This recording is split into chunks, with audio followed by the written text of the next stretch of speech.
My fiance asked for a break to date her ex, saying she'd come back if it didn't work, so I made sure she came back to nothing. Hey folks, after lurking around here for what feels like forever, I figured it's time to share what's been going on with me lately. Alright, so here's the deal. My name's Liam, I'm 30, and up until recently, I thought I was marrying the love of my life, Tessa.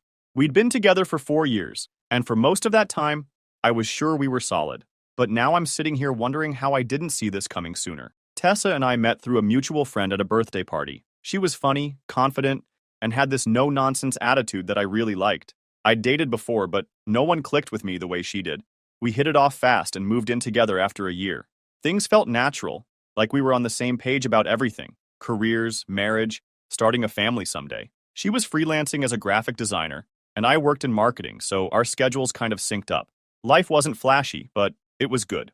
We'd been talking about getting married for a while, but it wasn't until last year that I popped the question. It wasn't anything fancy, just a quiet dinner at home, just the two of us. Tessa seemed thrilled. She cried, hugged me, and said yes.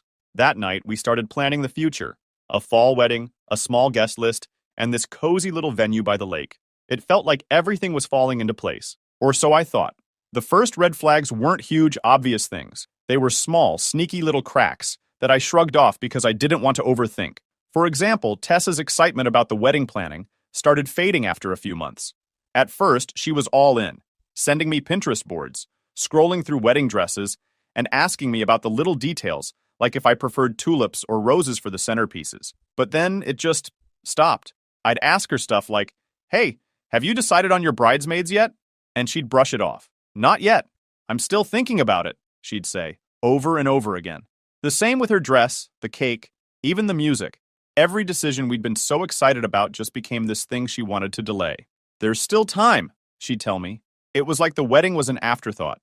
At the time, I told myself it was just stress. Wedding planning can be overwhelming, right?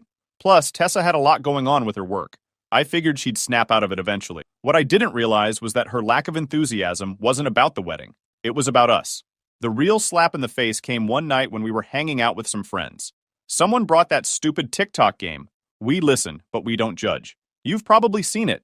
It's that game where you answer personal questions, and everyone's supposed to keep a straight face and not judge, although everyone judges. Anyway, everything was going fine until someone asked, "If you could relive one relationship, which one would it be?" Without even thinking, Tessa said, "Oh, probably Dylan." Just like that. Dylan, her college ex, the one who cheated on her. The second she said it, the room got awkwardly quiet. She laughed nervously and tried to backtrack, saying, "I mean, not like I'd actually want to. It's just, a big part of my past." I wanted to call her out right there, but we were with friends, so I let it slide. Later, when we were alone, I asked her about it. "What was that about Dylan? Why would you say you'd relive that relationship?" She just shrugged it off like it was no big deal. "It was a stupid game, Liam. Don't take it so seriously." She smiled and changed the subject. I didn't push it because, honestly, I didn't want to start a fight over something that might have been nothing. But deep down, it stuck with me. After that, her behavior got harder to ignore. She was on her phone more often, scrolling through her messages with this sly little smile. She started making vague excuses about why she couldn't hang out or why she'd cancel plans at the last minute. "Oh, sorry, I just have a lot of work to catch up on tonight," she'd say. Or, "I promised my mom I'd visit this weekend." The excuses weren't exactly suspicious, but they were piling up. It felt like I was suddenly less of a priority. Then came the Friday night that changed everything. I got home early from work, excited to spend the evening with Tessa. I was thinking we could order in and binge watch something, just a low-key night. When I walked in, though, the vibe was off. She was sitting on the couch with her laptop, but she wasn't working. She was just sitting there, staring at the screen, completely zoned out. "Hey, I'm home," I said, trying to break the tension. "You're early," she replied. Like that was a bad thing. I brushed it off and went to the kitchen to start making dinner. But the silence in the house was suffocating. Usually she'd be asking me how my day was or telling me about hers, but tonight, nothing. Finally, I turned around and asked, "Everything okay?" She closed her laptop and looked at me. "Actually, there's something I need to talk to you about." And just like that, my stomach dropped. You know that feeling when you know something bad's about to happen, but you can't stop it? That was me, standing there like an idiot with a spatula in my hand. I walked over and sat across from her. "All right," I said. "What's going on?" She hesitated, like she was trying to find the right words. Then she just came out with it. "I've been thinking about us, And about Dylan. I swear, I almost laughed. Dylan, are you serious? What about him? She bit her lip and avoided my eyes. I think I need some time to figure things out. I want to take a break to see if there's still something there with him. I couldn't believe what I was hearing. You want to take a break so you can date your ex? Are you out of your mind, Tessa? We're engaged. It's not like that, she said quickly, like she thought she could smooth this over. I need to know if I'm making the right choice with you. And if it doesn't work out, I promise I'll come back. That's when I realized just how deep her audacity ran. She thought I'd sit around and wait for her to figure out if I was good enough. At that moment, something inside me shifted. I didn't blow up, didn't yell. I just sat there staring at her, wondering how the hell I didn't see this coming. I didn't even know how to respond at first. My fiancé, just told me she wanted to take a break to explore things with her ex, Dylan. What do you even say to that? Finally, I managed to ask, so what exactly does this break mean to you? My voice came out calm, way calmer than I felt. She straightened up a little, like she'd been preparing for this conversation. I think we need some space to figure things out. I'll take some time to see if what I'm feeling about Dylan is real, and you can take time to reflect on us too. I couldn't believe the nerve. Wait, I said, leaning forward. You're saying you need to date your ex, but I need to reflect on us? What kind of backwards logic is that? Tessa sighed, like I was the one being unreasonable. It's not about you doing something wrong, Liam. This is about me figuring out what I need. I felt she had rehearsed this. The way she was talking, the way she avoided eye contact, it was like she'd already decided this was happening, and now she just needed me to roll with it. You know this sounds insane, right? I said. You don't just put your fiancé on hold while you go play What If with some guy who treated you like garbage. Her face hardened, and for the first time, I saw just how stubborn she could be. I'm not asking for permission, Liam. I'm telling you what I need. That one hit different. I wasn't just upset anymore. I was angry. I stood up and started pacing, trying to calm myself down. So what, Tessa? You're just gonna pack a bag and head over to Dylan's place? Is that your big plan? No, she snapped. It's not like that. I don't know what it looks like yet, but I need clarity before we move forward. I owe it to myself to know I'm making the right decision. You owe it to yourself, I repeated, laughing bitterly. And what about what you owe me? We're engaged, Tessa. We're supposed to be building a life together. And now you're telling me you need to test drive your ex to make sure I'm good enough? I never said you weren't good enough, she shot back, her voice rising. But if we're going to spend the rest of our lives together, I have to be certain. And right now, I'm not. That was it. It wasn't just that she wanted to explore things with Dylan. It was that she wasn't sure about me. After 4 years together, after all the plans we'd made, she still wasn't sure. It hit me all at once. She didn't even realize how hurtful and ridiculous her request was. She thought this was reasonable, like I'd just sit there while she worked through whatever nonsense was spinning in her head. I stopped pacing and looked at her. Really looked at her. You know what? Sure, I said, my tone flat. Take your break. She blinked, caught off guard by how easily I agreed. Liam, I'm not trying to hurt you. I need space to figure things out. I nodded, keeping my expression neutral. All right, if that's what you need. She hesitated, like she was expecting me to argue, to fight for her. When I didn't, she stood up, grabbed her laptop, and mumbled, I'll stay at my mom's for a bit. This isn't forever. We'll talk when I've had some time. Okay, I said simply. She glanced at me, unsure of how to respond, then disappeared into the bedroom. I could hear her moving around, throwing stuff into a bag. I stayed on the couch, calm on the surface, but my mind was already turning. If she wanted her break so bad, fine. Let her have it. A few minutes later, I heard the front door close. She was gone, probably thinking she'd left me here to wait and wonder. Little did she know, I wasn't going to just sit around. She could have her fantasy, but I had my own plans now. I don't know how long I sat there before I finally snapped out of it. The first thing I did was grab my phone and call my buddy Noah. Noah's been my best friend since college, and he's the kind of guy who doesn't sugarcoat things. If I needed someone to tell me I wasn't crazy for feeling like my entire life had just fallen apart, he was the guy. Yo, what's up? He answered, his voice casual. Tessa wants to take a break to date her ex, I blurted out. There was a long pause. What the hell? He finally said. She said that to your face? Yep, I said, rubbing my temple. She packed a bag and left like it was no big deal. Said she needs clarity. Noah let out a low whistle. Dude, that's messed up. You okay? Not really, I admitted. I don't even know how to process this. 4 years, man. 4 years, and she's still hung up on Dylan. You want me to come over?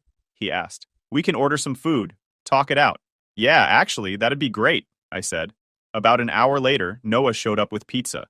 He didn't even wait for me to explain the whole thing. He just listened as I vented about everything. By the time I finished, he was shaking his head. Bro, she's not worth this, he said.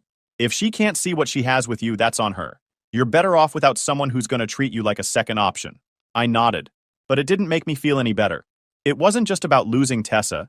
It was about losing the future I thought we were building together. I'd pictured a life with her.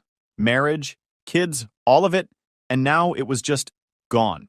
We stayed up late, talking and watching TV, and for the first time in hours, I started to feel a little less like the ground was crumbling beneath me. I didn't have a plan yet, but one thing was clear.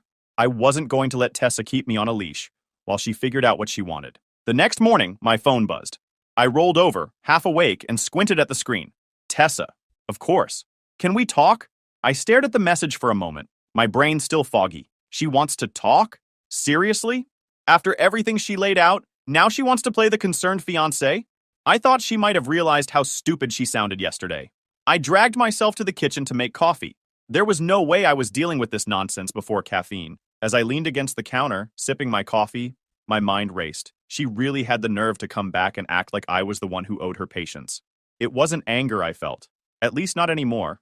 It was more disbelief. How could someone be so oblivious, so wrapped up in their own fantasy that they thought this kind of stunt was acceptable? But I wasn't about to let her see that. No, if she wanted to play this game, I'd play along, except I wouldn't be the one losing. Finally, I picked up my phone and replied, "Sure, come over later." Short, simple. Let her think she's still in control. A few hours later, there she was, standing at the door like nothing had happened. She looked polished, like she'd spent way too much time trying to perfect that calm, collected look. Her hair was done, makeup flawless. I could tell she'd rehearsed this. She was ready to sell me whatever she'd come up with. I stepped aside and let her in without a word. She walked in like she still belonged here, sitting on the couch like it was any other day. "Thanks for letting me come by," she said softly, like she was doing me a favor. I leaned against the wall. "What's up?" She took a deep breath, her hands clasped together like this was some big performance. "I've been thinking a lot," she began. "Here we go. And I think I've come up with a way for us to move forward," she continued, her tone too measured, too rehearsed. I nodded, keeping my face neutral. "All right, let's hear it." "Well," she said, clearly building up to something she thought was genius, "I think the best thing for us right now is to put the wedding plans on hold, just temporarily, while I take the time I need to get clarity on everything. That way, we don't lose the progress we've made, and we can pick things back up once I'm sure about us." I stared at her, waiting for the twist. She wasn't joking. She actually thought this was reasonable. "That's your big plan?" I asked, raising an eyebrow. "Yes," she said, nodding like she'd just solved a world crisis. "It's practical, Liam. We've put so much time, effort, and money into this relationship. I don't want to throw it all away over something that might not even matter in the long run. Something that might not even matter." That phrase kept bouncing around in my head. She was talking about us, our relationship, like it was some investment portfolio she didn't want to write off. I felt a laugh bubble up, but I held it back. "Not yet. Let her keep going." "You're okay with this, right?" she asked, tilting her head slightly, like she was genuinely confused why I hadn't reacted yet. "Sure," I said, shrugging. Her eyes flicked to mine, like she didn't quite believe I'd agreed so easily. "Wait, you're okay with it?" "Yeah," I said, keeping my tone even. "If that's what you need, go for it." She blinked, clearly thrown off. She'd probably expected me to argue, to fight, maybe even beg her to stay. Instead, I gave her nothing. "I just don't want you to think this means I don't care," she added quickly, trying to fill the silence. "I just need some space to figure out what I really want. It's not forever." "Got it," I said, nodding. For a moment, she just stared at me, trying to read my face. But I wasn't giving her anything.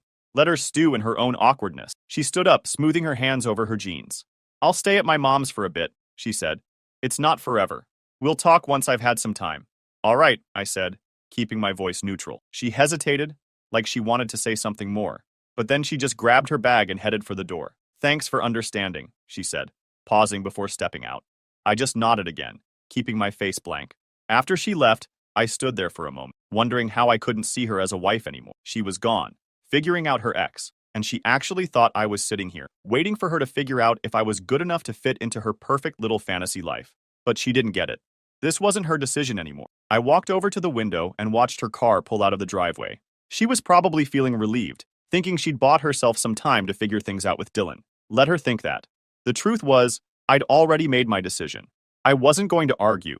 Wasn't going to fight for someone who thought it was okay to keep me on the back burner while she explored her doubts. She could have her break. She could have Dylan. I was done playing along. The funny thing is, I didn't even feel angry anymore. I felt free. It was like a switch had flipped in my head. All this time, I'd been worried about what she wanted, what she needed, how I could fix things. But now it was about me. I sat down on the couch. I could already hear her voice in my head, weeks or maybe months from now, trying to spin her way back in. I made a mistake, Liam. I needed clarity, but now I see what I really want. Too late. Life doesn't work like that. I had no intention of sitting here, pining for her to come back. This wasn't about playing games or getting even. It was about moving forward. She'd made her choice, and so had I. I spent the next week setting things in motion. This wasn't about revenge. It was about clearing out every trace of her and taking back control. I started with the wedding plans. I grabbed my laptop and canceled everything. The venue, the photographer, the caterer. It all had to go. Some deposits were non-refundable, but who cares? It wasn't about the money. It was about closing this chapter for good.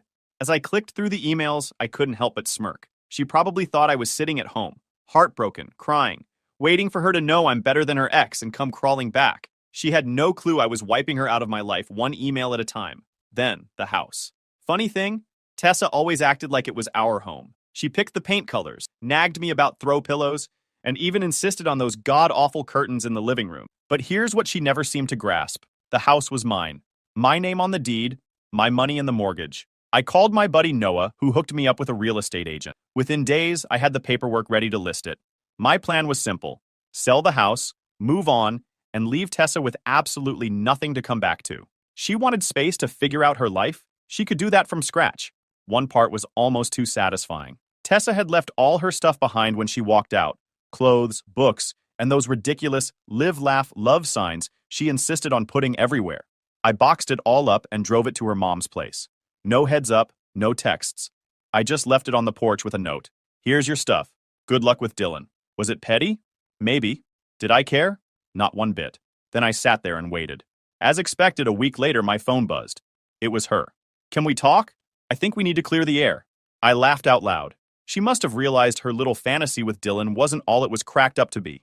I couldn't resist seeing how this would play out. Sure, I replied. Come by tomorrow. The next day, she showed up, and the look on her face was priceless. She stepped inside and froze, her eyes darting around the bare walls, the empty shelves, the moving boxes stacked in the corner. What's going on here? She asked, her voice trembling. I'm selling the house, I said casually as if I'm talking to a neighbor, leaning against the counter. Her jaw dropped. You're what? Selling our house? It's not our house, Tessa, I said, letting that sink in. It's mine, and I don't need this much space anymore. She stared at me like I'd slapped her. Why didn't you tell me? Why would I? You left, remember? I said, keeping my tone calm. Her face went pale. Wait, so you've been planning this? You're just moving on? I shrugged. What else was I supposed to do? Sit around and wait for you to come back? She shook her head, her voice rising. Liam, no. That's not what I meant when I said I needed time. I didn't think I'd what? Take you seriously? I interrupted. You said you needed space to figure out if you wanted me or Dylan. So I gave it to you. She took a step closer, her voice trembling. But I didn't mean it like this. I thought you understood. I wasn't ending things. I just needed clarity. I laughed, shaking my head. Clarity? Tessa, you didn't want clarity. You wanted a safety net. You thought you could run off, test the waters with Dylan, and then waltz back here like nothing happened. Sorry, but that's not how it works. Her composure completely cracked. Liam, please, I made a mistake. Dylan, he's not what I thought. He hasn't changed. I was stupid. I see that now. Please, don't do this. Don't throw us away. I crossed my arms, meeting her tear-filled eyes with a steady gaze. You're right about one thing, Tessa. You were stupid, but not just for running back to Dylan. You were stupid for thinking I'd let you treat me like a backup plan. She grabbed my arm, her voice desperate. I wasn't. I swear. I panicked. I was scared. But I know now that it's you. It's always been you. Please, we can fix this. We can still get married. I yanked my arm away, shaking my head. No, we can't. You made your choice, Tessa. You chose doubt. You chose Dylan. And now, I'm choosing me. Her face crumpled, and she started sobbing. Liam, please. I'll do anything to fix this. It's too late, I said firmly. You broke this. You don't get to come back and pretend it never happened. She stood there, shaking, tears streaming down her face. Finally, realizing there was nothing left to say, she turned and walked out the door. And with that, Tessa was out of my life, or so I thought. I sold the house, moved into my new apartment, and started putting everything about her behind me. I wasn't bitter. I just didn't have the energy to keep dragging her baggage along. I thought I'd handled it cleanly, that we'd moved on separately. But Tessa? She wasn't done, and when she made her move, it wasn't head on. The first sign something was off came in a phone call from my mom. I'd barely said hello before she launched into it. Liam, why am I hearing from Aunt Sharon that the wedding is canceled? Is this true? I froze, the words catching me off guard. The only people who knew the wedding was off were me and Tessa. I hadn't even told my family yet because, frankly, I didn't want to deal with their reaction. But now the news was out. Where did Aunt Sharon hear that? I asked cautiously, already suspecting the answer. From Tessa's mom. She's been telling everyone that you called off the wedding. Apparently, Tessa is heartbroken, and you're being unreasonable. I nearly dropped the phone. Heartbroken. Unreasonable. The audacity of her spinning this like I was the bad guy was almost impressive. She had been the one to walk away, the one who wanted to figure things out with her cheating ex. And now she was painting me as the villain? Mom, that's not what happened, I said, trying to keep my voice calm. Tessa and I aren't together anymore. She made her choice, and I moved on. Well, you need to do some damage control, she said, her tone sharp. Half the family is talking about this, and they all think you blindsided her. Damage control. That's what it came to now. Not only had Tessa managed to worm her way into my family's conversations, but she'd turned the entire thing into a pity party for herself. I should have let it go. I should have chalked it up to her being petty and left it at that. But when I got a call later that same day from my boss, I realized this wasn't just a family issue anymore. Hey, Liam, I wanted to check in, my boss said cautiously. Is everything okay? I heard from a friend of mine. Apparently your ex is going through a tough time, and she mentioned your name. My ex mentioned my name? At work? She didn't give any details, but you know how these things spread. Just making sure it's not going to cause distractions here. I clenched my jaw, the pieces falling into place. Tessa hadn't just been telling her side of the story to family. She was dragging my name into her personal sob story with anyone who would listen. I thanked my boss for letting me know and hung up. My blood was boiling. This wasn't about closure or fixing things anymore. She was deliberately trying to sabotage my life, painting herself as the victim to anyone who would give her 5 minutes of attention. That was the last straw. I'd stayed quiet up until now, thinking it was the mature thing to do. But if she wanted to play games, I wasn't going to sit back and let her rewrite the narrative. The next day, I sent a group message to both of our families, keeping it short and to the point. Hi everyone, I wanted to address something. Tessa and I are no longer engaged, and it was a mutual decision after a lot of difficult conversation. I'd appreciate it if we could all respect each other's privacy and move forward without assigning blame. Thank you. It wasn't dramatic, but it was enough to cut off her nonsense before it spread further. Then I blocked her on everything. Phone, social media, email. She didn't deserve access to my life anymore. Not after how she'd tried to twist things. The fallout wasn't easy. My mom wasn't thrilled about me handling it so bluntly, and a couple of relatives still whispered about how I could throw away such a good thing. But I knew the truth, and that was enough. All what my ex-fiancé did was show me how little she respected me or the relationship we'd had. If anything, she made me even more grateful that I'd cut her out for good. So here I was, finally drawing the line. Blocking her was like flipping a switch, cutting the power to the drama machine she'd been running for weeks. It wasn't just about silencing her. It was about reclaiming my peace. The first thing I did was take control of the narrative. People love to fill in the blanks when you stay quiet, and I'd given Tessa way too much space to craft her story. So I called up the people whose opinions mattered to me, my close friends, my siblings, and my mom. I laid it all out, no embellishments, just the facts. Look, I told my mom over coffee, I didn't throw away a good thing. She bailed on me for her ex, plain and simple. I tried to be civil, but she's out here spinning tales like she's the victim. I'm not letting her trash my name. Mom gave me her classic disapproving look, the one that could make a grown man feel like a scolded teenager. I get it, Liam, but you could have been more tactful. Tactful? Mom, she's airing our dirty laundry to anyone who'll listen. I'm done playing nice. That seemed to click for her. She sighed, finally conceding, I just want you to be happy. Don't let her drag you down. From there, I made it my mission to shut down the whispers wherever they popped up. If someone brought up Tessa, I gave them the short version. It didn't work out, and she's not the person I thought she was. End of story. Most people got the hint and dropped it, but a few needed a bit more directness. Like my cousin Mark, who cornered me at a family barbecue. Hey man, I heard you left Tessa high and dry. What's up with that? I stared at him, barely believing the audacity. You heard wrong, Mark. She ditched me to figure things out with her ex. If you want the full story, ask her. I'm not playing the gossip game. He backed off pretty quick after that. While I was busy cleaning up the social mess, I also had to deal with work. My boss, thankfully, was chill about the whole thing. I explained the situation in private, emphasizing that it wouldn't affect my performance. He nodded and said, I figured there was more to it. Just keep your head down, and don't let it get to you. But Tessa wasn't done trying to stir the pot. A week later, I got an email from a mutual friend of ours, Sarah. She wasn't taking sides, but she felt the need to share something.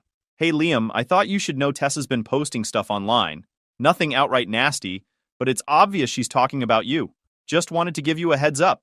I thanked Sarah and checked it out. Sure enough, Tessa had been posting vague, passive-aggressive quotes about betrayal and heartbreak. Stuff like, some people will throw away diamonds to chase stones. Real subtle. At first, I was tempted to respond, to call her out for the nonsense. But then I stopped myself. Why stoop to her level? She wanted a reaction, and I wasn't giving her one. Instead, I reported her post for harassment and moved on. That was the real turning point for me, realizing I didn't owe her or anyone an explanation anymore. My life wasn't a public forum for her to dissect and manipulate. If she wanted to live in the past, that was her problem, not mine. One night, sitting with my buddy Jake, he said something that really stuck with me. Man, you dodged a bullet. Imagine if all this came out after you were married. You're better off, trust me. He was right. As painful as it had been, breaking things off with Tessa, before we tied the knot was the best thing that could have happened. It wasn't just about avoiding the drama.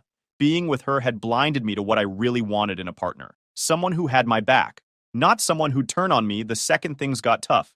By the time a few months had passed, Tessa's antics started to fade into the background. People moved on, and so did I. The family stopped bringing her up, the whispers at work died down, and her online posts eventually dried up.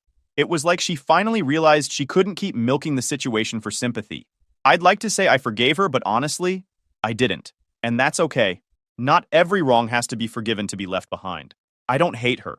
I just don't care anymore. The real closure came when I realized I wasn't waiting for her to apologize or for people to see my side. I was living my life for me, not for anyone else's validation. So I guess all I want to say is that sometimes the hardest decisions are the ones that save you. Cutting ties with Tessa wasn't easy, but it was necessary. It taught me to trust my gut, to stand up for myself, and to never settle for less than I deserve. Looking back now, I don't regret a thing. I'm in a better place, mentally, emotionally, and even physically. Life's too short to waste on people who don't value you. And if I've learned anything, it's this. The best revenge isn't getting even. It's living well. And with that, this chapter of my life is officially closed. Thanks for sticking until the end. My dad said, "You've ruined our lives. You are a burden." So I smiled and left. My mom wrote, "Don't come back." I wrote, "Okay, I just stopped paying your mortgage." And then my phone exploded.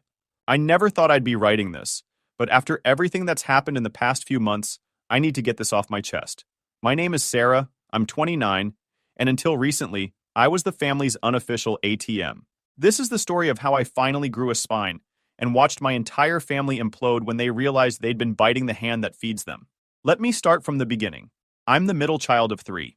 My older brother Jake is 32, and my younger sister Emma is 25. Growing up, it was pretty obvious who the favorites were, and spoiler alert, it wasn't me. Jake was the golden child who could do no wrong, even when he was clearly doing everything wrong. Emma was the baby princess who got whatever she wanted with a pout and some crocodile tears. Me? I was the responsible one, the one who did her chores without being asked, got good grades without constant supervision, and somehow became the family's emotional support animal. While Jake was out partying and flunking college, and Emma was throwing tantrums about not getting the right brand of jeans, I was working part-time jobs to pay for my own clothes and school supplies. My parents, Linda and Mark, seemed to think this was just my natural role in life. "Sarah's so independent," they'd say, like it was a compliment. What they really meant was, "Sarah doesn't cost us money like the other two, so we can ignore her." When Jake dropped out of college for the 3rd time, they paid for a gap year trip to Europe to help him find himself. When Emma decided she wanted to be a fashion influencer instead of finishing her business degree, they bought her a professional camera setup and paid for her apartment so she could focus on building her brand. When I graduated summa cum laude with a degree in computer science, they came to my graduation and immediately started talking about Jake's new job at their friend's company and Emma's latest Instagram post that got 500 likes. I think they mentioned being proud of me once, right before asking if I'd seen Emma's new post. After college, I landed a job at a tech startup. The pay was decent, but nothing crazy. I moved into a tiny studio apartment and lived off ramen and determination. Meanwhile, Jake moved back in with my parents after his European adventure failed to provide him with any career inspiration. Emma also moved back home when her influencer dreams didn't immediately translate to income. Here's where things get interesting. About 3 years ago, the startup I was working for got acquired by a major tech company. My stock options, which I'd completely forgotten about, suddenly became worth a substantial amount of money. We're talking life-changing money. I went from living paycheck to paycheck to having more money than I knew what to do with. Did I tell my family about the windfall? Hell no. I'd learned early that any good news I shared either got ignored or somehow turned into a conversation about my siblings. Instead, I quietly moved into a nice apartment, bought a reliable car, and started investing most of the money. I also started anonymously helping my parents with their bills. See, my parents had always been terrible with money. Dad worked as a middle manager at a manufacturing company, and Mom had a part-time job at a doctor's office. They made decent money, but between supporting 2 adult children and their own spending habits, they were always struggling. Their mortgage payments were consistently late, and I'd overheard more than one heated conversation about money. So I did what any loving daughter would do.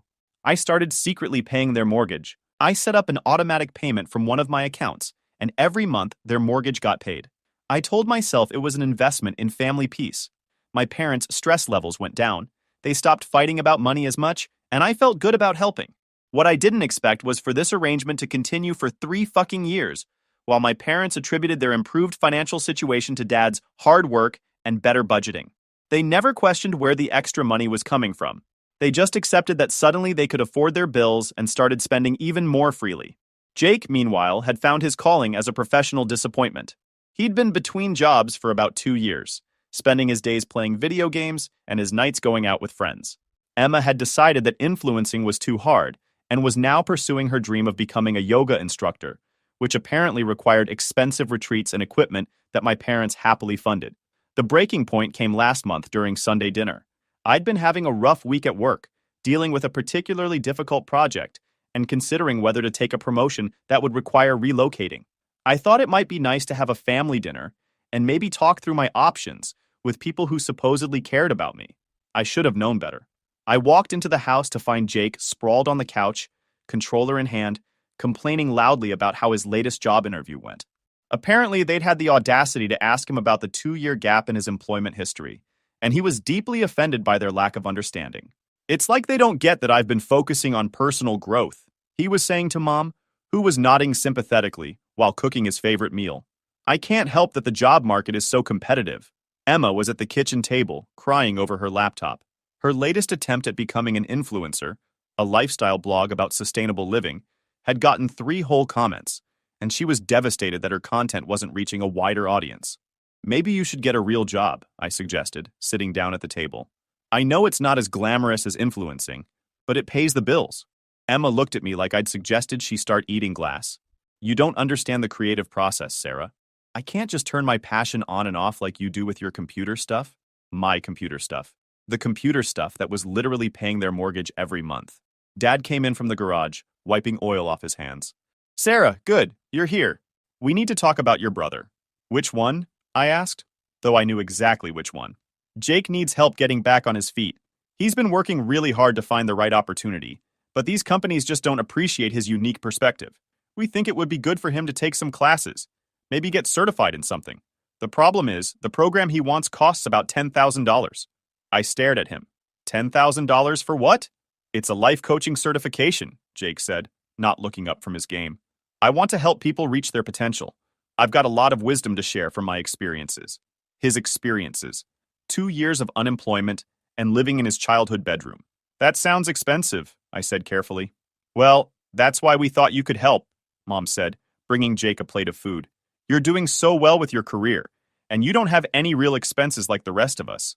I blinked. No real expenses? You know what I mean. You don't have a family to support or anything.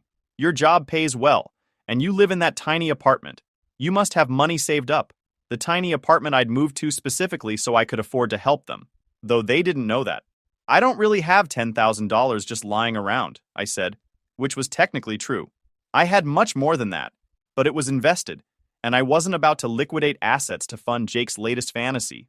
Come on, Sarah, Jake said, finally looking at me. Family helps family. I'd do the same for you if you needed it. When have you ever done anything for me? I asked. That's not fair, Emma chimed in. Jake and I would totally help you if you needed it. You just never ask for help because you're so independent and perfect. Independent and perfect. Right. Because asking for help when you have two siblings who've never held down a job for more than 6 months is definitely a winning strategy. Look, Dad said, sitting down heavily. We're all struggling here. The mortgage has been harder to manage lately. And with Jake and Emma both at home, expenses are tight. We're a family, and families support each other. You're the only one in a position to help right now. The mortgage that I'd been paying for 3 years. The mortgage that had never been late since I started covering it. They were struggling with a mortgage that I was literally paying. What about Emma's certification? I asked. How much is yoga instructor training? That's different, Mom said quickly. Emma's investing in her health and wellness. It's a lifestyle choice. And Jake's life coaching thing isn't? Jake has real potential to help people, Dad said. He's always been good at motivating others and seeing the big picture. This certification would give him the credentials he needs to start his own business. The same Jake who hadn't motivated himself out of bed before noon in 2 years. I need to think about it, I said. What's to think about? Jake asked, pausing his game. Either you care about family or you don't. That's when something inside me snapped. Maybe it was the casual way he'd just questioned my love for my family while asking for $10,000. Maybe it was watching my parents nod along like his request was completely reasonable. Maybe it was the 3 years of secretly supporting these people while they criticized my life choices and acted like I was the selfish one. You want to know what I think about family? I asked, standing up. I think family members should support each other. I think family members should show up for each other. I think family members should celebrate each other's successes instead of ignoring them. We do support you, Mom said, looking confused. Really? When was the last time any of you asked me about my job? When was the last time you showed interest in my life that didn't involve asking for money or advice? That's not fair, Emma said. We care about you. You care about what I can do for you. There's a difference. Sarah, you're being dramatic, Dad said. We're just asking for help with $10,000. For Jake's life coaching certification? After he's been unemployed for 2 years and living rent-free in your house while I've been... I stopped myself before I said too much. While you've been what? Mom asked. I could have told them right then. I could have explained that I'd been paying their mortgage for 3 years, that their improved financial situation had nothing to do with Dad's budgeting and everything to do with my secret support. I could have laid out exactly how much I'd been helping them while they acted like I was the problem. Instead, I said, while I've been building a career and trying to be responsible. And we're proud of you for that, Dad said in that patronizing tone I'd learned to hate. But success comes with responsibility. You have an obligation to help your family when you can. An obligation. Yes. We sacrificed a lot to raise you kids. We put you through school, kept a roof over your head, fed you. Now that you're successful, it's time to give back. They put me through school. I'd had a part-time job since I was 16 and paid for most of my own expenses. I'd taken out student loans for college and paid them off myself. The roof over my head had been shared with 2 siblings who were actively making their lives more difficult while I tried to stay out of the way. What exactly did you sacrifice for me? I asked. Mom looked hurt. Sarah, how can you ask that? We gave you everything. You gave Jake everything. You gave Emma everything. I got hand-me-downs and lectures about being grateful. That's not true, Emma said, but she couldn't quite meet my eyes. Isn't it? When's the last time you bought me anything? When's the last time you offered to help me with anything? When's the last time you treated me like I mattered as much as Jake and Emma? You're being ridiculous, Jake said, unpausing his game. Just because you're jealous that Emma and I are pursuing our dreams instead of selling out to corporate America doesn't mean selling out? I'm selling out by having a job? You know what I mean. You chose money over happiness, and now you're bitter that we're brave enough to follow our passions. My passions. I loved my job. I was good at it, and it gave me the financial freedom to help my family, even though they didn't appreciate it. But apparently, that made me the sellout. My job makes me happy, I said. It also pays for things like food and housing and, apparently, other people's mortgages. What does that mean? Dad asked. This was it. The moment I could come clean and explain everything. The moment I could show them exactly how much their sellout daughter had been supporting them. The moment I could make them understand that their financial stability had nothing to do with their own efforts and everything to do with my generosity. But looking at their faces, Jake's entitled smirk, Emma's self-righteous pout, my parents' expectant expressions, I realized that telling them the truth wouldn't change anything. They'd just see it as proof that I owed them even more.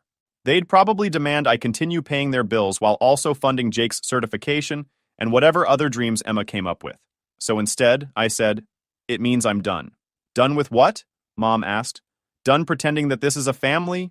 Done pretending that you care about me? Done pretending that I owe you anything?" Dad's face darkened. "Sarah, you're being unreasonable.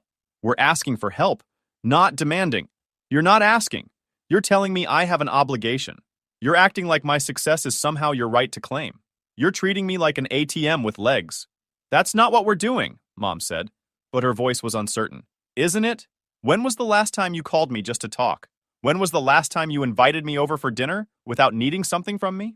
When was the last time you acted like you were proud of me instead of resentful?" "We are proud of you," Dad said, but it sounded hollow. "No, you're not. You're embarrassed by me. You think I'm boring and materialistic because I have a stable job and don't need constant financial support. You act like my success is somehow an indictment of your parenting because I didn't turn out like Jake and Emma. Your siblings are good kids," Mom said defensively.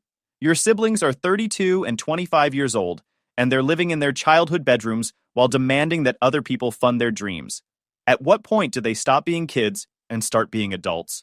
"They're trying," Dad said. "They're not trying. They're expecting. They expect you to pay for everything. They expect me to pay for everything. They expect the world to hand them success without having to work for it." "And you think you're better than them?" Jake asked, finally turning around to face me. "I think I'm more responsible than them. I think I'm more independent than them. I think I'm more grateful than them." "Grateful for what? You act like we never did anything for you." "What did you do for me, Jake? Specifically, what did you ever do for me?" He opened his mouth, then closed it.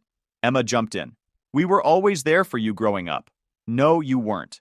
You were there when you needed something from me. You were there when you wanted me to cover for you or lie to Mom and Dad about where you were going. You were there when you needed homework help or money for gas. But when I needed support, when I was dealing with bullies at school or stressed about college applications or going through a breakup, where were you?" Silence. "You know what? This conversation is pointless. You've already decided that I'm the bad guy because I won't immediately hand over $10,000 to fund Jake's latest fantasy. You've already decided that my job and my life choices make me somehow less valuable than your unemployed son and wannabe influencer daughter. You've already decided that I exist to serve this family instead of being part of it." "Sarah, that's not..." Mom started. "Yes, it is. You want to know what I think about family? I think family members should lift each other up, not tear each other down. I think family members should celebrate each other's successes, not resent them. I think family members should support each other emotionally, not just financially. And I think family members should respect each other enough to not make demands disguised as requests." "We do respect you," Dad said. "No, you don't. You respect my bank account. You respect my usefulness. But you don't respect me as a person, and you never have." "That's a horrible thing to say," Mom said, tears starting to form in her eyes.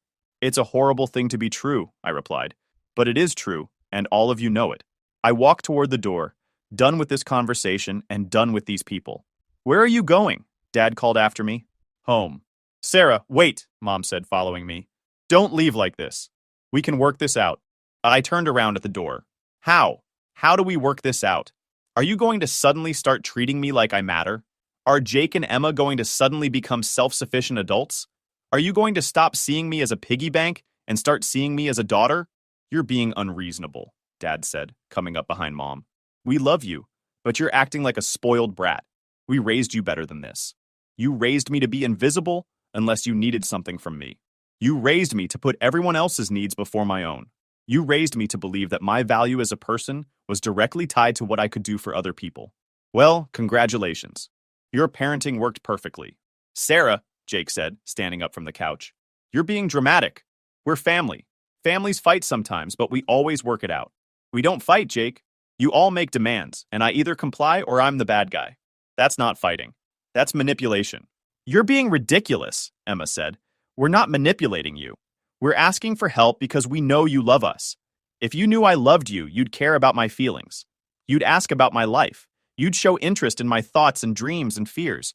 You'd treat me like a person instead of a resource." "We do treat you like a person," Mom insisted. "When?" Give me one example from the past year when you treated me like a person whose feelings mattered. They all looked at each other, and I could see them trying to think of something. The fact that they had to think about it said everything. That's what I thought, I said. You know what the really sad part is? I would have helped Jake with his certification. I would have helped Emma with whatever she needed. I would have continued helping all of you, probably forever, if you just once made me feel like I was part of this family instead of just a bank account with legs. You are part of this family, Dad said, but his voice lacked conviction. No, I'm not. I'm a convenient source of money and advice. I'm someone you call when you need something fixed or paid for. I'm someone you turn to when your actual children disappoint you, but I'm not someone you celebrate or support or love unconditionally. That's not true, Mom said, crying now. Mom, when was the last time you called me just to see how I was doing? When was the last time you asked about my job in a way that showed you actually cared about the answer? When was the last time you invited me to dinner without needing something from me? She couldn't answer, and that was answer enough. I'm done enabling this dysfunction, I said. I'm done pretending that being related to you makes this a healthy relationship. I'm done sacrificing my emotional well-being for people who see me as useful but not valuable. Sarah, please, Dad said. You're upset, but don't make any decisions you'll regret. We're your family. We'll always be your family. Family is supposed to be a source of love and support, not stress and resentment. Family is supposed to build you up, not tear you down. Family is supposed to care about your happiness, not just your usefulness. We do care about your happiness, Emma said. When have you ever asked me if I was happy? When have any of you ever asked me what I wanted or needed or dreamed about? More silence. You've ruined our lives, Dad said suddenly, his tone shifting from pleading to angry. You come in here with your superiority complex and your accusations, and you're destroying this family. You're selfish and ungrateful, and you're hurting your mother with this ridiculous tantrum. I've ruined your lives? How exactly have I ruined your lives? You're tearing this family apart with your selfishness. You're making your siblings feel bad about themselves because you can't stand that they're following their dreams instead of selling their souls like you did. There it was. The real feelings coming out now that I wasn't immediately complying with their demands. And you're a burden, Dad continued, his face red with anger. You've always been a burden. You're negative and critical and impossible to please. You suck the joy out of every family gathering with your attitude. Maybe it would be better if you just stayed away. A burden. After 3 years of paying their mortgage, after a lifetime of trying to earn their love and approval, after sacrificing my own emotional needs to keep their family functional, I was a burden. I looked at Mom, waiting for her to contradict him, to defend me, to show some sign that she disagreed with his assessment. Instead, she just stood there crying, which I'd learned long ago was her way of avoiding taking any position that might upset someone. You know what? I said, and I was surprised by how calm my voice sounded. You're absolutely right. I am a burden. I'm a burden because I have expectations. I'm a burden because I want to be treated like I matter. I'm a burden because I think family should be about more than financial transactions. I smiled, and I could see it unsettled them. They were expecting me to cry or argue or apologize. Instead, I felt this strange sense of relief, like a weight I'd been carrying for years had suddenly been lifted. Thank you for clarifying where I stand, I continued. It makes my decision much easier. What decision? Mom asked. The decision to stop being a burden. I walked out the door, got in my car, and drove home. My phone started ringing before I was even out of their driveway, but I didn't answer. I had some things to take care of. The first thing I did when I got home was call my bank. I canceled the automatic payment that had been covering my parents' mortgage for the past 3 years. Then I transferred the money that would have gone to their next payment into my savings account instead. The second thing I did was block my family's phone numbers. I wasn't ready to hear their voices or read their messages. I needed time to process what had just happened and decide how I wanted to move forward. The third thing I did was open a bottle of wine and order Thai food. For the first time in years, I had a Sunday evening that was completely my own, with no family drama or financial obligations or guilt trips. It was surprisingly peaceful. I slept better that night than I had in months. Monday morning, I went to work and told my boss I was interested in the promotion we'd discussed, the one that would require relocating to our company's Seattle office. I'd been hesitant because it would mean moving away from my family, but suddenly that seemed like a feature rather than a bug. My phone had been buzzing all morning with calls from blocked numbers, but I ignored them. Around lunchtime, I got a text from my mom's friend Janet, who I barely knew. It just said, "Your mother is very upset. Please call home." I deleted the text without responding. Tuesday afternoon, I got an email from Emma at my work address. The subject line was, "Emergency, please read." The email was a long, rambling message about how I was being unfair and how the family needed to stick together and how she couldn't believe I was punishing everyone because I was in a bad mood. I forwarded the email to my personal account and blocked her work email address. If there was a real emergency, they could call 911. Wednesday, I came home to find Jake sitting on my doorstep. He looked like he'd been there for a while. "We need to talk," he said, standing up as I approached. "No, we don't." "Sarah, come on. You're being ridiculous. Mom's been crying for 3 days. Dad's barely eating. Emma's having panic attacks. You're destroying the family over a stupid fight." "I'm not destroying anything. I'm just not participating anymore." "What does that mean?" "It means I'm done being the family's emotional and financial support system. It means I'm done pretending that being treated like garbage is normal, just because we share DNA. Nobody treats you like garbage. Jake, 3 days ago, Dad called me a burden and told me I've ruined your lives. How is that not treating me like garbage?" He was upset. He didn't mean it. He absolutely meant it. And you know what? He was right. I have been a burden. I've been carrying the financial and emotional weight of this family for years, and it's been a burden on me. So I'm setting it down. "What are you talking about? You don't carry any financial weight. You live alone in your little apartment and spend your money on yourself." I stared at him. Even now, even after everything, he had no idea what I'd been doing for them. "Jake, who do you think has been paying Mom and Dad's mortgage for the past 3 years?" "What do you mean? Their mortgage." "Who do you think has been making the payments? Because it sure as hell wasn't them." His face went blank. "What are you talking about?" "I've been anonymously paying their mortgage since 2021. Every month, the payment comes out of my account. That's why their financial situation improved. That's why they stopped fighting about money. That's why they could afford to support you and Emma. That's not..." "You're lying." "Why would I lie about that? Do you think they magically got better at budgeting? Do you think Dad got a secret raise? The only thing that changed was me starting to help them. But they never said..." "They never knew. I set it up to be anonymous because I knew if they found out, they'd start seeing it as an entitlement instead of a gift." Jake sat down heavily on my steps. "You've been paying their mortgage? Every month for 3 years. $2,400 a month.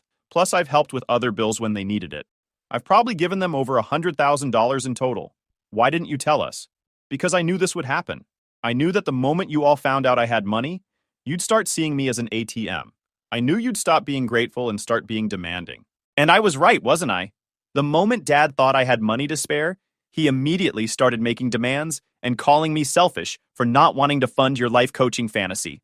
Jake was quiet for a long time. Finally, he said, "So what happens now?" "Now? Now you all figure out how to pay your own bills. I've canceled the mortgage payments. Your parents will get a notice that their payment is overdue in about a week. Sarah, you can't do that to them. They'll lose the house. They should have thought about that before calling me a burden and telling me I've ruined their lives. They didn't mean it. Jake, I've been helping them for 3 years without asking for anything in return. Not gratitude, not recognition, not even basic respect. All I wanted was to be treated like I mattered. And instead, Dad called me a burden and told me to stay away. So I'm giving him exactly what he asked for." "What about Emma and me?" "We didn't know about any of this. Emma called me selfish and materialistic for having a job. You called me a sellout and questioned whether I cared about family.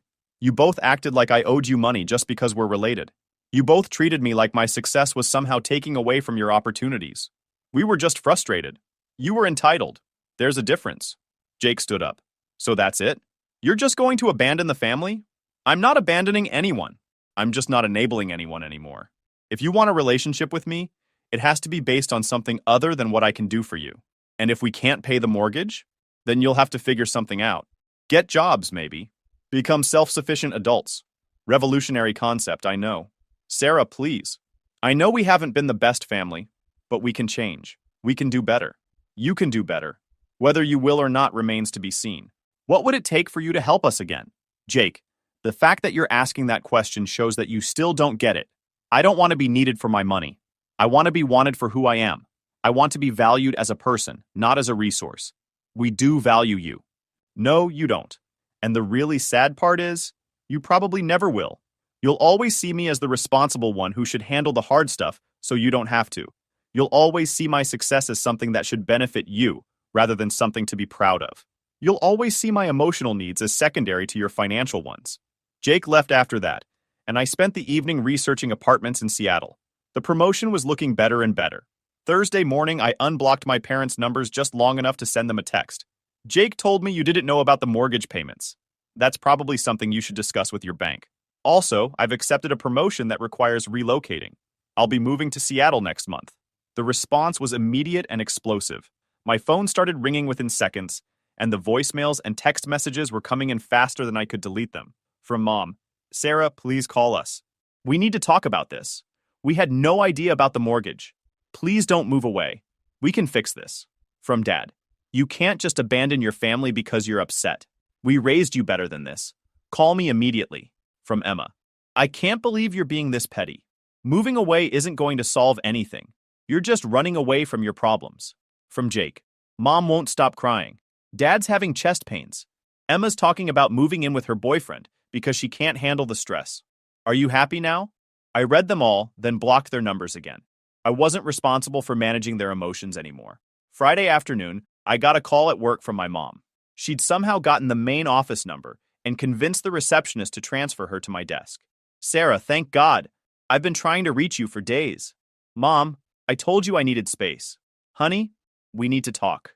This is all just a big misunderstanding. We love you so much, and we never meant to make you feel unappreciated. It's not a misunderstanding, Mom. It's a pattern that's been going on for years. But we didn't know about the mortgage payments. If we'd known, we would have been more grateful. Would you? Or would you have just started expecting it? Would you have seen it as proof that I owed you more? That's not fair. Mom, what did you think had changed? 3 years ago, you and Dad were fighting about money constantly. You were behind on bills, stressed about the mortgage, barely making ends meet. Then suddenly, everything was fine.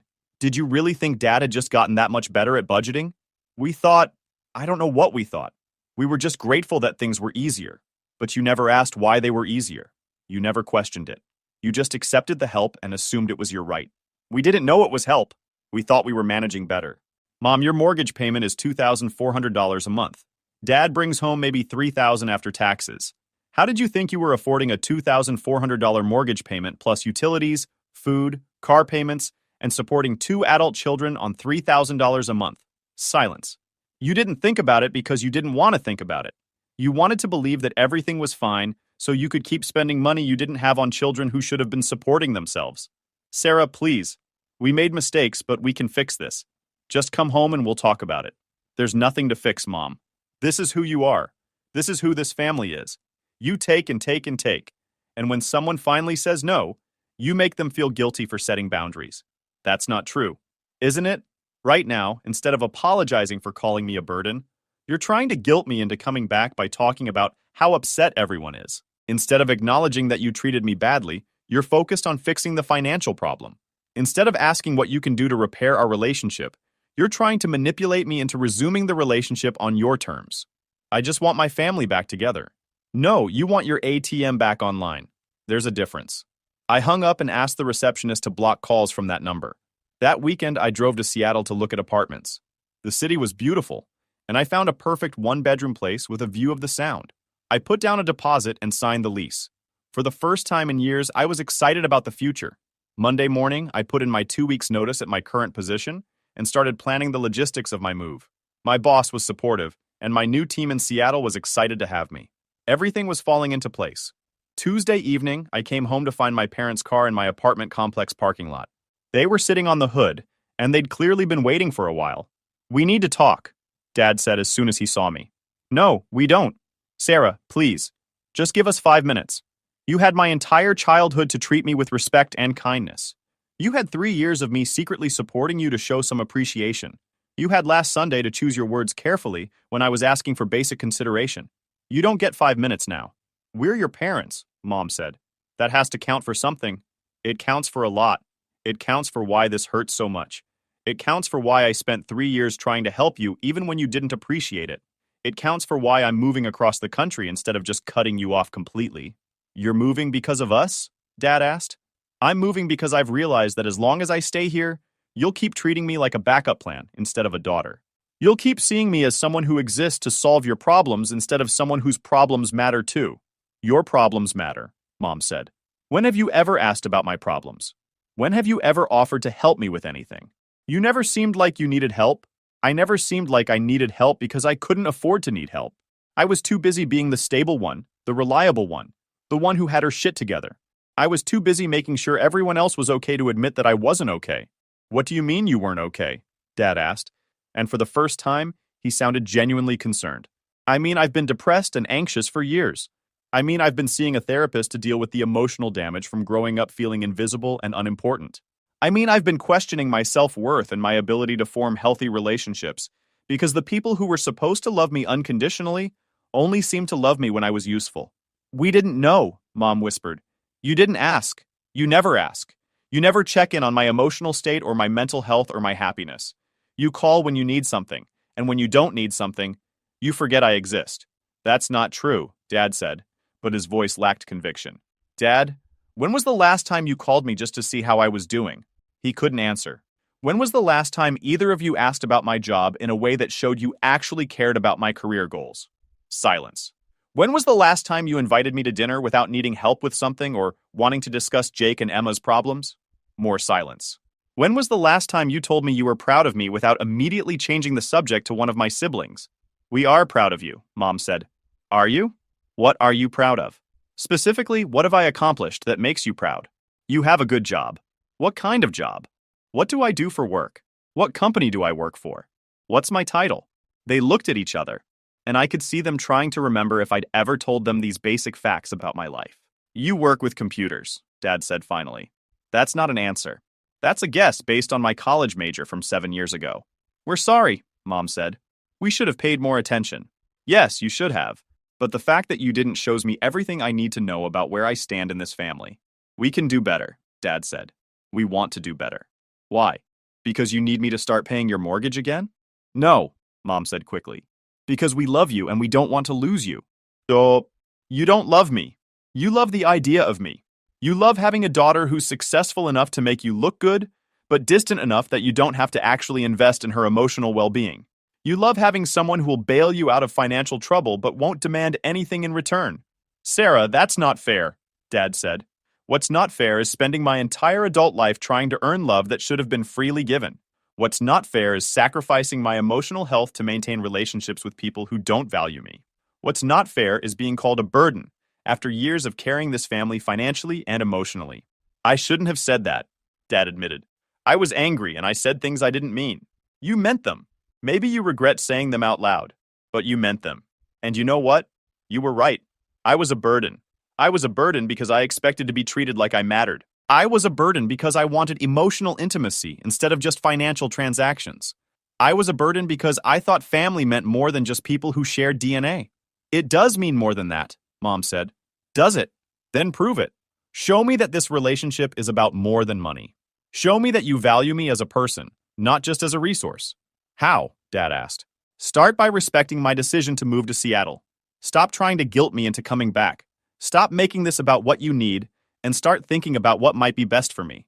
But we need you, Mom said. No, you don't. You need my money. You need my stability. You need my willingness to solve your problems. But you don't need me as a person. And you never have. That's not true, Dad said, but he couldn't meet my eyes. Dad, if I died tomorrow, what would you miss about me? Not what I did for you, but who I was as a person. What would you miss? The question hung in the air, and their inability to answer it immediately told me everything I needed to know.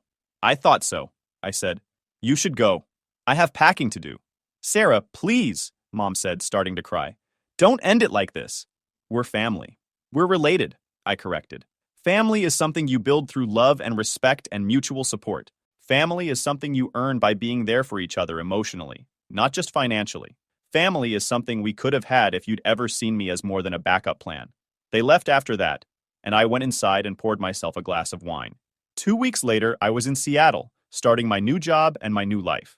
That was 3 months ago. My parents have sent me a few texts since then, mostly updates about their financial situation and requests to talk things through. Jake has reached out twice, once to ask if I'd reconsider helping with his certification, and once to inform me that he'd gotten a job at a call center and was finally ready to be responsible. Emma has sent me several Instagram DMs alternating between apologies and accusations. I haven't responded to any of them. My parents said they couldn't help me with MIT.